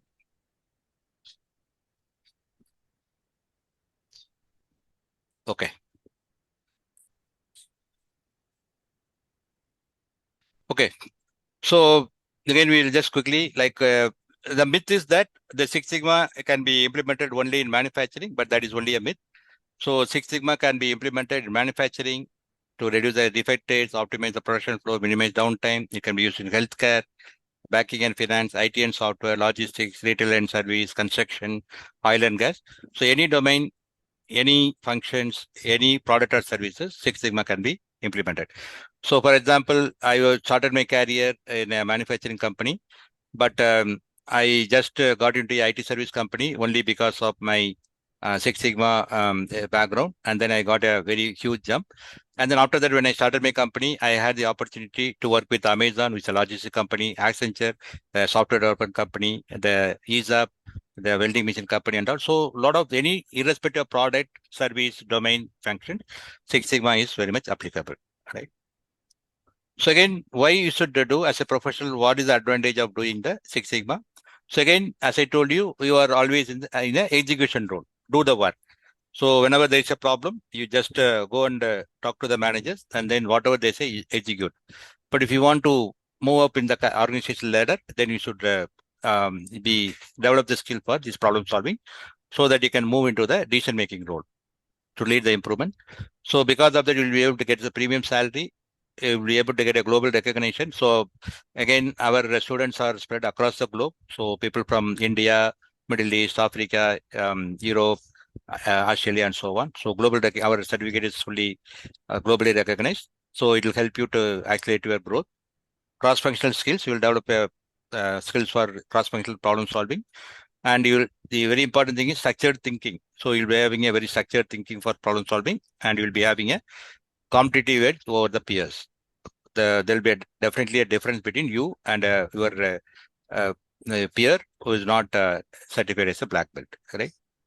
So again, regarding the ICEQBS, what are the benefits of doing this green belt or a black belt thing? I will just pass it for the time being, and only for those people who are interested in listening to that, I will cover it after this is over. So this is what is the sample certificate we give. So green belt and black belt. So the unique thing in our approach is that whenever we are taking the green belt or the black belt project team, so we ask the people to select a problem from their own area of work. And this problem, how they can solve using this tools and concept, what they are learning in the Six Sigma. So we have created a standard template of around 43 questions. And by giving the prompts, these prompts in the AI tool, like ChatGPT or any other AI tool, then you will be able to identify, understand how these tools and concepts can be used for solving a process problem. So that is a very unique way of learning, so that you'll have a absolute understanding of application, how to apply all those tools. And after completing the certification, you also will be given a separate certificate for the project completion, right? So in addition to the green belt or the black belt, you also will get the certificate of the project completion. So these are some of the testimonials given by our students. So again, telling us about how we are able, how I am just explaining the very complex concepts in a simple manner, how it is a practical approach, how it is they are able to learn, all those things they are given. So now we come to the quiz number 4. So quiz number 4, again only one right answer. So the yellow belt's primary role in a Six Sigma project is to the last quiz.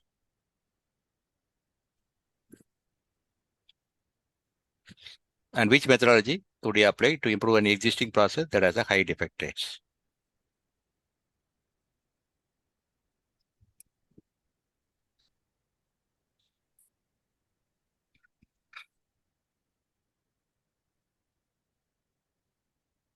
So I'm getting a lot of answers. Good. Okay, fantastic.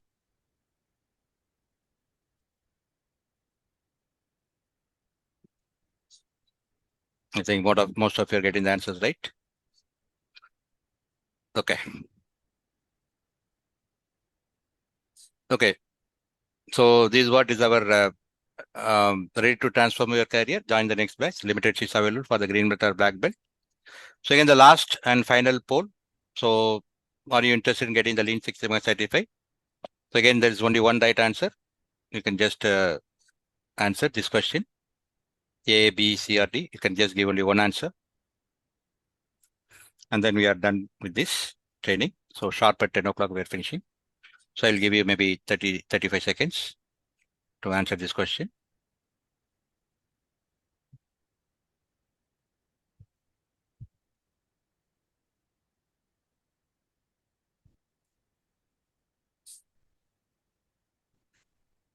So I think many people, they are not able to attend this today's session because maybe I think I'm considering to have one more session. Maybe next week I'm having a PMP session.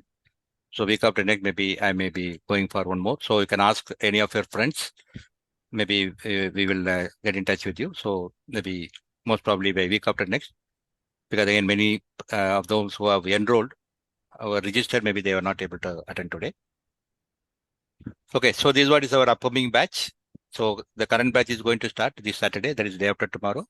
And then we have every month one batch we conduct, Saturdays and Sundays, 7:30 p.m. to 11:30 p.m. IST.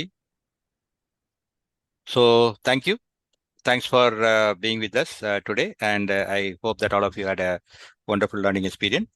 So just you can just give your feedback, maybe in one sentence, like how it was: good, very good, excellent, poor, very poor, something like that.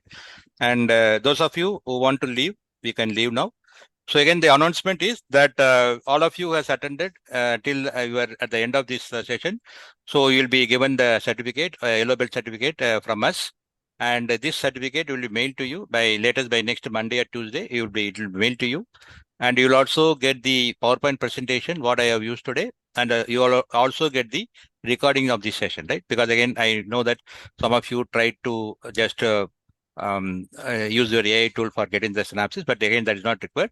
So you'll get the recordings of this today's session, and you'll also get the PowerPoint presentation, what I have used, right? So hopefully by next Monday, that is by next Monday or Tuesday, you'll be getting that, right?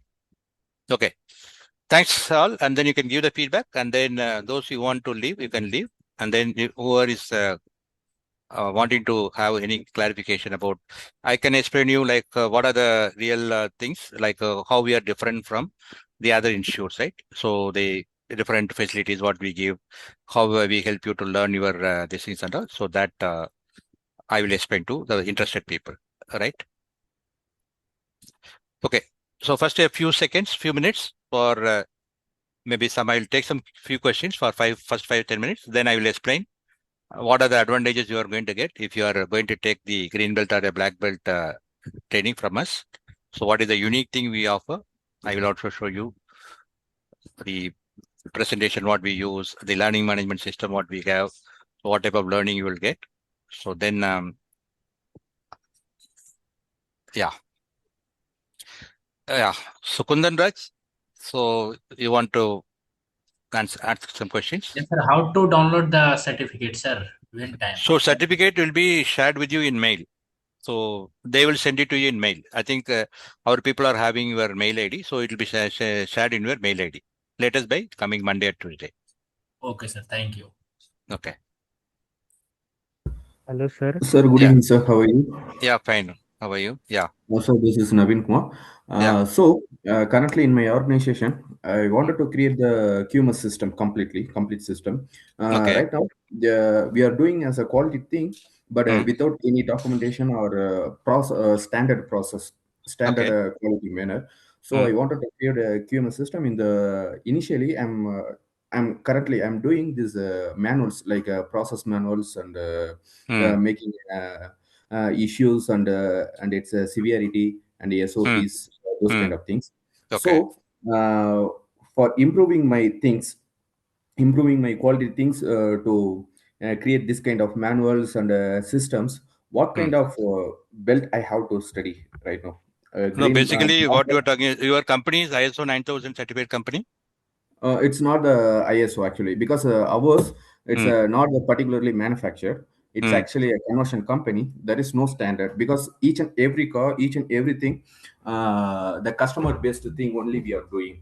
So Okay. it's not the standard process. Actually, manufacturing company means we can get the ISO certificate, but Okay. for the conversion, we are not currently doing doing Yeah. any So how many years of experience you have total? total in quality I have almost 4 years, and Hmm. design to 2 plus 1.5 3.5 years, and production 1 year, almost 8 plus years, sir. 8 plus years, you can just go for the black belt. So now, again, it is not that only after doing the green belt you can go to the black belt. Since you Okay. have normally more than 5 years of experience, we recommend the people to go for the black belt. Again, they see the again. That's what I'll be explaining. The way we have made our the study materials in such a way that Mhm. you will find it very easy to understand. So even though it is a very heavy statistics intention is there, so we have Okay. made our this thing very in a very easily understandable manner. So I think you should be Okay. able to clear it. So if you are able to take the black belt, then I think it will be useful for you. So you'll be able to clearly define like any problems or any processes you'll be able to define and then identify Mhm. where the problems are there, and then you'll be able to make some improvements. Yeah, Oh, okay. black Apart belt will from be. this black belt and green belt things, Six Sigma things, Hmm. I checked ISO 9001. That one Ah, also needs to be studied on those things. These things ah. available in our scope. Yeah, ISO 9000, we have that. So I'm also a lead auditor for ISO 9001, so I can also help. Okay. Yeah, so Okay. again, Fine. basically, yeah, that is what is the fundamentals, no? So ISO Okay. 9000. Yeah, Okay. Fine. Okay, okay, sir. That's the one thanks. question. Bridge Thank you. Mohan? Yeah, Bridge Mohan, you want any answers, questions? Bridge Mohan? Okay. Mahendra Maurya, you can unmute yourself and talk, Mahendra. Yes, sir. Hello. Yeah. I am asking, sir, are you provided IRIS certification? No, IRS, no. We are specialists in lean management, Lean Six Sigma, and project management professional PMP, and any topics related to quality. For example, for the automotive industry, we are taking the code tools and then VD3, that auditing and all. So anything related to the FMEA, measurement system analysis, all those anything related to quality, we have the expertise. Okay, okay, sir. I am contact you. Okay, thank you. Thank you. Okay, Santosh Kumar Gautam. Okay, sir. Okay, sir. Good evening, sir. How are you, sir?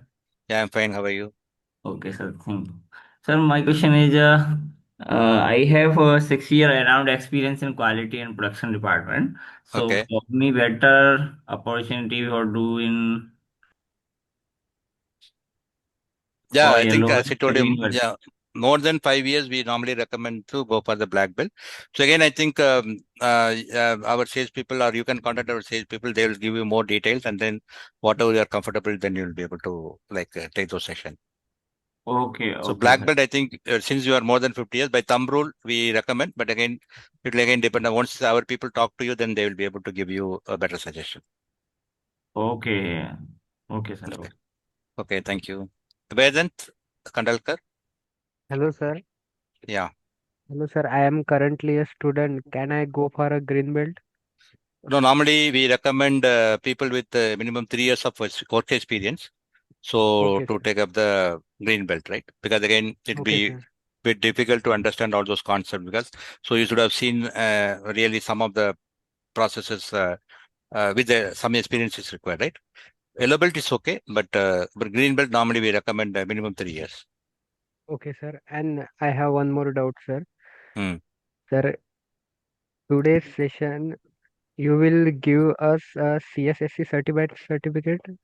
No, it is given only by our only green belt and black belt. They are accredited by CSSC. So this certificate, yellow belt certificate, we will be give from our institute, ICEQBS. Okay, sir. Yeah. Okay. Thank Can I you. post it on LinkedIn? Yeah, yeah. You can. Oh, okay, sir. Yeah. Okay. Suresh Patil.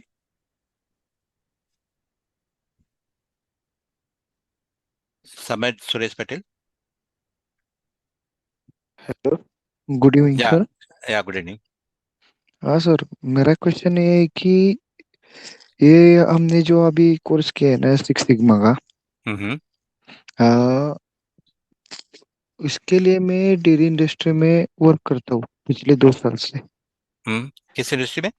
Dairy industry में। Dairy में। Okay, ठीक है। हाँ। Okay, मैं अभी quality department में काम करता हूँ। ओके। मुझे किस तरह इस चीजों को यूज करना चाहिए? Dairy industry. हाँ, डेयरी इंडस्ट्री में तो बहुत सारा प्रोसेस कंट्रोल करना है ना, उसका टेम्परेचर, उसका ये बहुत सारा प्रोसेस, फ्लो रेट, बहुत सारा प्रोसेस कंडीशन आपको कंट्रोल करना होगा ना। हाँ तो अगर ठीक। कंट्रोल नहीं कराएगा तो आपका क्वालिटी कम हो जाएगा, प्रॉब्लम हो जाएगा, या यील्ड कम हो जाएगा। तो ये सबका ये प्रोसेस प्रॉब्लम जो है, उसका हाँ रूट काजेस क्या है वो एनालाइज करके वो सॉल्व करने के लिए आपको ये बहुत यूजफुल होगा। सो हमारे पास भी बहुत सारा एटलीस्ट 3-4 केस स्टडीज हैं। तो ठीक है। हम आपसे बेर करें तो which type of problems you can solve, you can get some idea. हाँ हाँ। वी हैव सम अभी केस स्टडी। हमने ISO 22000 लिया है, FSMS ओके। चल रहा है, हम्म। इसलिए मैं उधर भी देख रहा हूँ ISO का। ओके।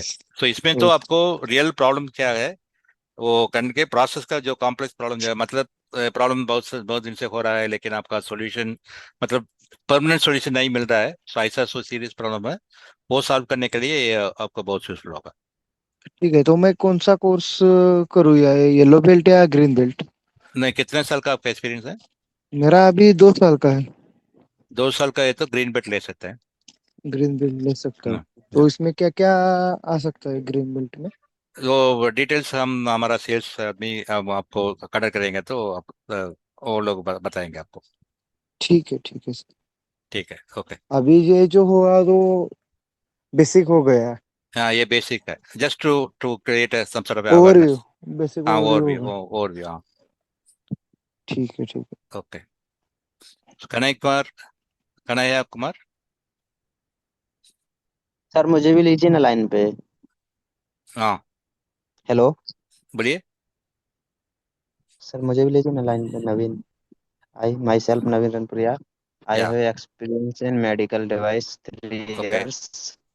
बोल हम्म। रहा था सर मैं कि ISO 9001 कोर्स कर सकते हैं क्या? 3 इयर्स ऑफ एक्सपीरियंस है, मतलब उसके लिए क्या करना पड़ेगा? उसके तो आईएसओ, चार्जेस हैं या फ्री? ISO 9000 तो हम ओनली इंटरनल ऑडिटर का वो छोटा कोर्स ले, और हाफ डे कोर्स का, वो भी ई लर्निंग का, बेसिक्स ऑफ अच्छा। ISO 9000 क्या है, ऑडिट कैसे करना है। लेकिन हमारा हाँ तो हाँ। ये है पूरा 6 सिग्मा का हम पूरा ये कर रहे हैं, मतलब। अच्छा, तो ISO 9001 hmm. Free of cost charges है या फिर उसके फ्री ऑफ कॉस्ट है? वो मतलब बहुत कम दाम का 299 ऐसा कुछ होगा, वो 2-3 छोटा मोटा कोर्स है, बटन करके ले सकते हैं 299 का, ISO अच्छा, 9000 का। 299 का है। हाँ, ISO हाँ, 9001, इसका ये हाँ, सर्टिफिकेट मिलेगा क्या सर, जो आप अभी ट्रेनिंग दिए हाँ, बेसिक? हाँ, सर्टिफिकेट मिलेगा। अच्छा सर, कब मिलेगा सर, मंडे में? हाँ, मंडे मंडे के अंदर मिल जाएगा, हाँ। अच्छा सर, और पूछ रहा था ना मैं कि कौन कौन सा कोर्स कराते हैं आप, चार्जेस वाले और फ्री ऑफ कॉस्ट वाले? PMP का कोर्स कैसा है सर, आप जो कराने वाले हैं? प्रोग्राम क्या बताए थे आप? हाँ, प्रोजेक्ट मैनेजमेंट के लिए, प्रोजेक्ट मैनेजमेंट प्रोफेशनल, वो प्रोजेक्ट मैनेजर के लिए, हाँ। हाँ, वो मैम से मैं बात किया था, वो फ्री ऑफ कॉस्ट का बता रही थी, वो भी उसका चार्जेस नहीं है कोई? नहीं, नहीं, वो भी यही सेमिनार की तरह नेक्स्ट अगले वीक में कर रहे हैं। वो भी अच्छा। वो 1.5 घंटे का, 1 घंटे का अच्छा, होगा। उसका भी सर्टिफिकेट मिलेगा क्या सर, हाँ, PMP का उसके भी? लिए भी ना, वो पीएमपी नहीं है, पीएमपी तो एग्जाम लिखना होगा। हम अच्छा। ये ऐसा है, ये प्रोजेक्ट मैनेजमेंट का ये अवेयरनेस ट्रेनिंग आप अटेंड किए थे, ऐसा हम सर्टिफिकेट दे सकते हैं। अच्छा, सर्टिफिकेट देंगे ना PMP का भी? नहीं, पीएमपी नहीं, पीएमपी मतलब ये वो वही इंस्टीट्यूट दे सकता है। हम प्रोजेक्ट मैनेजमेंट में वो अवेयरनेस ट्रेनिंग लिया है, ऐसा करके एक सर्टिफिकेट देंगे। ऐसा अवेयरनेस करके ट्रेनिंग हाँ, सर्टिफिकेट मिलेगा ना उसका, हाँ, PMP हाँ, हाँ, हाँ, हाँ, का? और ISO 9001 का जो है वो 299 का फीस है उसका ना सर? हाँ, हाँ, हाँ, हाँ। ठीक है सर, वो कैसे करना होगा वो 299 सर, वो उसके लिए? या वो हमारा सेल्स जो है, जो आपने कांटेक्ट किया था उनसे कांटेक्ट कीजिए, नहीं तो हमारा आदमी कांटेक्ट करेंगे सेल्स का, तो उनसे बात कर हम्म। सकते हैं, हाँ। ठीक है सर, इसका ये ट्रेनिंग ये आपने दिए हैं, इसका सर्टिफिकेट आता है, देन फिर मैं उसको ISO हाँ, 9001 का आपसे ट्रेनिंग लेने के लिए रेडी हूँ। ठीक है, ठीक है, ओके, ओके, ओके। जब फिर सर ऐसा पर्सनली देते हैं 1 by 1, कि ऐसा सेमिनार ही रखते हैं उसका भी? सेमिनार भी, वो भी सेमिनार है। अच्छा, सेमिनार है उसका। हाँ, हाँ, मतलब उसका मतलब आप एक डेट फिक्स करते होंगे कि इतनी डेट हाँ, में हाँ, इतने लोग हाँ, ट्रेनिंग लेंगे ना? हाँ, वही ये जैसा आज जैसे हो ना, वैसा ही होगा। ऐसा ही है ना उसका भी, कि इंटरनल ऑडिट कैसे करते हैं यही सिखाया जाएगा ना हाँ, उसमें? हाँ, हाँ, हाँ, वही तो, हाँ। ठीक, okay, thanks sir. Okay, thank you. नमस्ते सर। या, बोलिए। हेलो। या, बोलिए। I am Kanhaiya from Nimrana, Rajasthan. I am working from quality department, 5 year experience in process quality, SMT, PCB manufacturing. Okay. Then today's session is a yellow belt Six Sigma. Now, how will I start to green belt? I am eligible. How many years of experience you have? 5 year experience in process quality, mobile manufacturing and SMT, PCB. Okay, तो अभी तो 5 years मतलब आप black belt भी कर सकते हैं direct. तो हमारा सेल्स का टीम कल आपसे कांटेक्ट करेंगे, तो वो मोर डिटेल्स देंगे आपको। Okay sir. ठीक है, ओके ठीक है, thank you, okay thank you sir. Okay, thank you. Mahendra Maurya, Brijmohan, बहुत से I think you have been like lifting your hand for so long. Any questions? Yes sir. Yeah. Sir मैं बोल रहा था 5S और GMP का भी पर्सनल ट्रेनिंग देते हैं क्या आप? वो हमारा लीन मैनेजमेंट का एक लीन ये ई लर्निंग कंटेंट है। तो अच्छा। उसमें तो लीन मैनेजमेंट का 5S पोका ये आप जो बोला था ना, जो काइजन, हाँ वो सब हाँ, डिटेल। काइजन वो GMP। हाँ, वो 16 hours का वो ई लर्निंग कंटेंट है, वो भी आपका चलाएगा। लेकिन अच्छा वो ई लर्निंग कंटेंट है, हाँ, लाइव ऑनलाइन नहीं अच्छा। है, तो ई लर्निंग कंटेंट। हाँ हाँ, तो मैं ये बोल रहा था, ये जो आप लीन मैनेजमेंट का बता रहे हैं उसमें 5S कवर हो जाएगा, GMP एंड काइजन पोकायोको, ये सारी चीजें कवर हो जाएंगी ना सर? हाँ, सारे चीजें कवर हो जाएगा। सर मैं कानबान बोल रहा था, इसका कोई चार्जेस है क्या आपका? ना, वो लीन लीन मैनेजमेंट का कोई मैनेजमेंट। चार्जेस, हाँ वो चार्जेस होगा, सेल्फ अच्छा, लर्निंग मटेरियल चार्जेस है। होगा कितना? कितना नहीं, सर? हमारा सेल्स आदमी से कल पूछ लेंगे, वो कांटेक्ट करेंगे। तो हमारा आदमी भी इधर अच्छा है, तो वो नोट करेंगे, तो वो कांटेक्ट करेंगे आपको। अच्छा, ठीक है सर। अच्छा, वो मतलब लीन मैनेजमेंट का उसका हाँ चार्जेस है, बट कितना चार्जेस है उसका? तो 299 बता दिए आप, ISO 9000 ना, बनता तो। वो छोटा, बहुत छोटा, वो तो 3 घंटे का है, ये तो 16 घंटे का अच्छा होगा ये, तो बहुत एक्सटेंसिव अच्छा, होगा। 16 घंटे का होगा। हम्म। तो इसका चार्जेस कितना जाएगा सर? आप एक आइडिया से बता सकते हैं क्या? नहीं, हमारा अभी कल कल हमारा आदमी अभी भी नोट करें, कल सुबह तक आपको मिल जाएगा, कनेक्ट करेंगे। ठीक, ओके, थैंक्स सर। ठीक है, okay. Satish Kumar. Sir, good evening, sir. This is Satish Kumar. I have हाँ, working in more than 12 years in quality sector okay and manufacturing. So, okay. presently I was working in a tier two industry. Hmm So I need to here in my area more small scale industries are hmm there. So I need to a consultancy for work with that project management or small hmm improvement. This kind of hmm work I need part-time work for their companies, industries. So hmm. what is the or which type of courses I will be get? It will be helpful for us. So you are working for a consulting company, yeah? So we're giving the consultancy to other No. manufacturing. I'm working in manufacturing industries. Okay. I need to search for the part-time work for like this kind of work, Oh, so okay. I can get additional part-time income. Okay. So Okay. I So how many expecting. years of experience you have? I have more than 15 years experience sir, in Yeah. quality sector.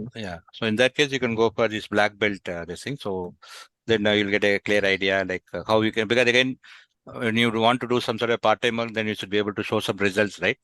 So some Yeah. benefits and some improvements. Yeah. So black Yes. belt, Yes. yeah. Yes, sir. That's only I'm asking. It will be for we are going to the consultant. It will for accept. There the board will be accepted. We are going to the external working. This certificate will be validated, or I'm asking. Yeah, this our certificate will give you saying that you are very good in problem solving, right? All those concepts and tools you are exposed to that. Yeah. Okay. Okay. Okay. Sir, what Thank- about the cost of this black belt? Yeah, that our people will get in touch with you tomorrow. So tomorrow they will get in touch with you. So we are starting a batch on Sunday. So by tomorrow, I think our people will be like contacting you. Okay, sir. Thank you, sir. Okay. So I will just briefly explain you like those who are like want to know about how we take up this green belt or a black belt training. So as I told you, it is actually live online. So it will be a very like how it happened today. It will be more interactive, and I will be taking the training live online through Zoom. So the training happens for 4 weekends. So Saturday and Sunday from 7:30 p.m. to 11:30 p.m. Right. So 4 hours for 8 days. So 32 hours training will have. And so our certificate is a lifetime certificate, validity, globally recognized. So across the globe, as I told you, our students are from across the globe, right? So from Middle East, 45% of our students are from Middle East, India, Africa, Southeast Asia, Australia, Europe, and all. So, and as I told you, you will be doing a project. You will select a problem from your own area of work, and then you will solve the problem by using the tools and concepts what you are learning, right? So the materials what you will get is you will get a digital material. So I will just show you the just how it looks like our study material. So for example, this Hello. Yeah. Good evening, sir. Yeah. Good evening, sir. Yeah. Hello. Yeah. You are able to hear me? Good evening, sir. Yeah, I will just finish up in 10 minutes. And then I will come back and then take the questions, right? I'll just explain like how we approach the training, green belt and black belt training. So these are our study material. So you can see that a lot of pictures are there, very easy to understand. So all the concepts, these are what we have covered today. Yeah.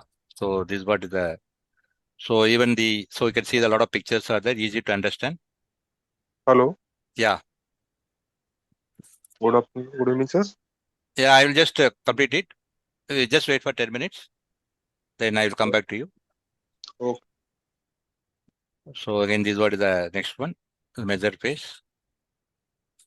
So you can see that it's very easy to understand, simple language. So even though the concepts are very difficult, but we have actually presented in a very simple manner. So again, you also will be exposed to the Minitab. So Minitab is actually a statistical software, and with the help of that, you will be able to do the data analysis, especially if you are working in a production or a quality or a maintenance work. Then this software will be very much helpful for you. So that is about our study material. So very simple, easy to understand.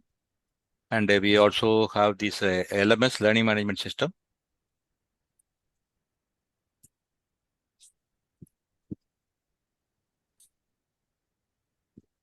So once you just enroll with us, then you will be mapped to a particular batch. So for example, this is what is the Lean Six Sigma June batch. So again, you will be able to access all those materials in your mobile or in your laptop. So again, this is what is the PowerPoint presentations. So all these presentations will be here in this, right? So you can access it from mobile. So whenever you have free time, so in the mobile itself, you can view that. And you will upload also the recordings. So all the 8 sessions recording. So that again, we will upload it here. So anytime you want to, again, the access we will give lifelong, because most of the other training institutes, they just give only 1 year of access to the study material and recording. And some of them may not be even giving the recordings also, but we give the recording and study material is a lifetime access we give. And we also have a lot of quizzes and tests in that.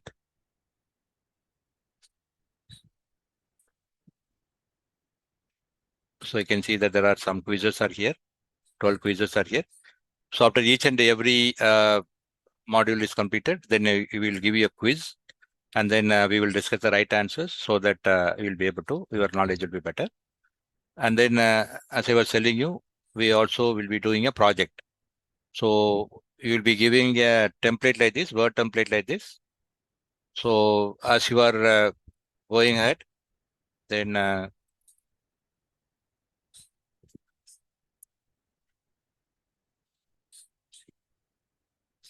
so these are a set of questions you will give. So there are 43 questions are there. So again, you will be able to identify exactly a problem from your own area of work, and then how this problem can be solved by using this Six Sigma methodology with all the Minitab output and everything, so that you will be able to learn, and you will be able to get a very better understanding about how to use the tools and techniques, right?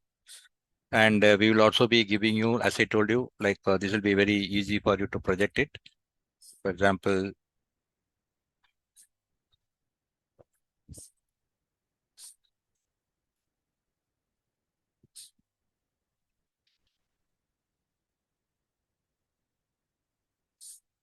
so you'll be able to present it in this way, very attractive and inspiring.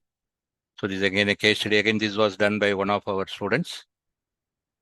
So right from the define phase, then measure phase with all the.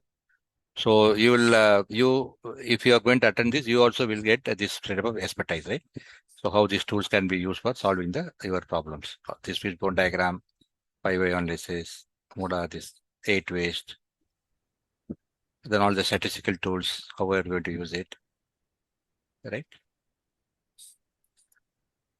So definitely it is going to really enhance your problem solving skills, right?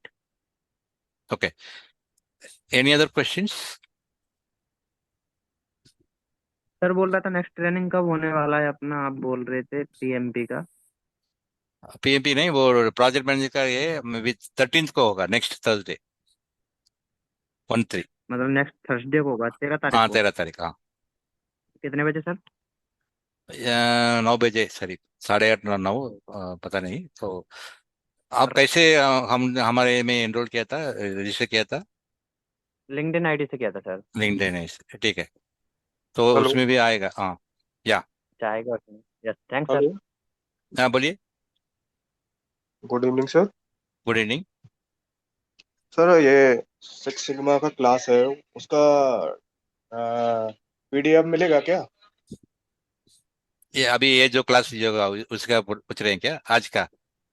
नहीं, जो अभी जो session चलेंगे उनका जो class हाँ enrol recording, करेंगे। हाँ रिकॉर्डिंग मिलेगा। अगर आपको बहुत बिजी है, आप एक या दो सेशन मिस हो जाएगा तो भी हम उसको रिकॉर्डिंग दे देंगे। सो उसका सैटरडे एंड रिकॉर्डिंग। संडे जो क्लासेस होगा, मंडे हम वो लर्निंग मैनेजमेंट सिस्टम में हम अपलोड कर देंगे। आपको भी डाउनलोडेबल वो वर्जन भी आप दे देंगे, तो आप कंप्यूटर में देख सकते हैं, तो देख सकते हैं। अच्छा, उसका रिकॉर्डेड क्लास देंगे। हाँ रिकॉर्ड कर देगा। अच्छा उसका पीडीएफ वगैरह। हाँ पीडीएफ स्टडी मटेरियल भी देगा, हाँ स्टडी मटेरियल देगा, क्विजेस अच्छा देगा, या वो लर्निंग मैनेजमेंट सिस्टम में भी आप अटेंड कर सकते हैं, डाउनलोडेबल भी आपको मिल जाएगा। अच्छा जी। हम्म। ओके। अभी इसका 5 ईयर एक्सपीरियंस है तो ब्लैक बेल्ट कर सकते हैं। हाँ ब्लैक बेल्ट कर सकते हैं। Okay okay sir. आपका किसका प्रोडक्ट, किस इंडस्ट्री में काम कर रहे हैं? ऑटोमोबाइल इंडस्ट्री है। हाँ ऑटोमोबाइल के लिए बहुत, ऑटोमोबाइल कंपोनेंट्स या असेंबली? और कंपोनेंट्स। हाँ ये ऑटोमोबाइल कंपोनेंट्स के लिए बहुत यूजफुल होगा, अच्छा day to day sir. Problem solve करने के लिए बहुत यूजफुल होगा। अच्छा सर, इसमें कितने टूल्स हैं इसमें सिक्स सिग्मा में? मोर देन 100 to 150 टूल्स आपको हम सिखाएंगे। More than 100? हाँ। अच्छा अच्छा। इसका ग्रीन बेल्ट का फीस कितना है? क्या वो अभी हम कल हमारा आदमी आपको कांटेक्ट करेंगे और अच्छा डिटेल्स देंगे, और आपका और कोई डाउट है तो क्लियर करेंगे। अच्छा, वो सारा डिटेल शेयर कर दें कल। हाँ ठीक है, ओके। Thank okay. Sir, हाँ। hello. या Sir, again one more question, sir. Sir, after the Six Sigma project will be we are completed, na? You will हाँ। provide us any job opportunity or any other right now we reference don't also? yeah the actually No, sir. our mm, Yes. yeah, so That we is, have a lot of our alumni, so we also have the database, so we can connect you with the people, right? You are into automobile, which industry? in an automobile manufacturing industries. Yeah, so we can connect you to our, say for example, they are in Dubai in car service, or Stellantis, some of our old students are there. So maybe if any opportunity there, we can connect. But actually, we are not actually guaranteeing any job, but we can connect you with the right people. Okay, sir. Okay, sir. Presently, I was working. So Yeah, after we are improving the skill based on the training how to be completed. yeah, That is the based on that you have to any reference or any job yeah, opportunity yeah, will given or not. yeah, That's only I'm asking. yeah. Sir, That definitely, one more, yeah. Hmm. yeah, one more thing, including the tools you told us, so many tools we are providing. That Hmm. and the Minitab also including it will be covered in Six Sigma Lean Yeah, project, sir. yeah. So Minitab also will give. They will give you a downloadable version, so you can Okay, again have it with you lifelong. okay, So any okay, sir. data analysis for your own day-to-day production problems also, you can just use that Minitab. Okay, okay, sir. Thank you, Hmm. sir. Hmm. Yes, Ramakrishnan, any questions?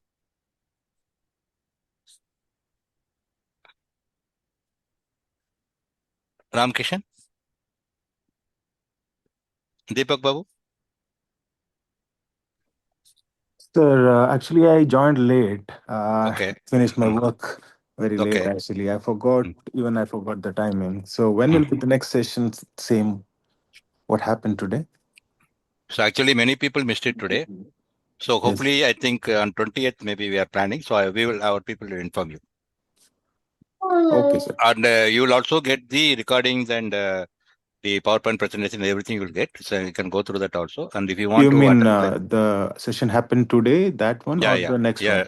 This one, whatever has happened today. Okay. So whoever has attended, then all the people will get that recordings and the PowerPoint presentation. Oh, through mail or something? Yeah, through mail. Yeah. Okay, sir. Thank you very much. Yeah. Okay. When will be the next, like the timing? Yeah. So again on 20th, again the same time, 8:30 to 10 IST. 8:30 to 10. Okay. Yeah. Fine, sir. Okay. Thank you. Okay. Thank you. So this session is end now, or like you're waiting for the questions? So again, so anyone wants to ask any questions, you can just stay back. Otherwise, whoever wants to leave, you can leave. Sure. Thanks a lot for answering. Thank you.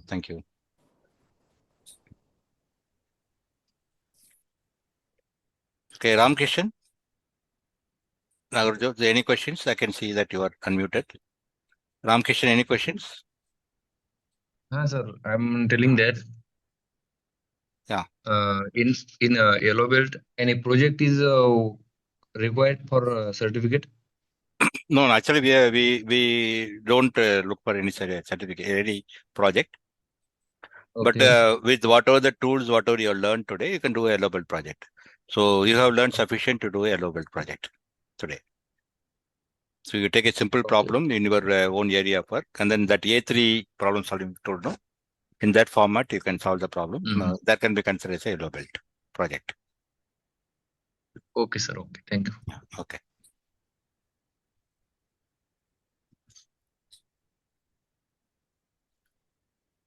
Okay, any other questions?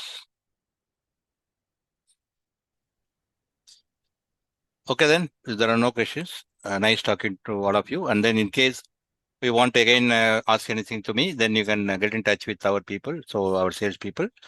So then they will be able to guide you, and then they will be able to give more information. And if you want to contact me one-to-one also, they will arrange for that. Okay.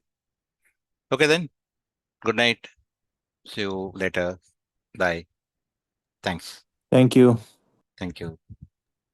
Thank you, sir. Thank you.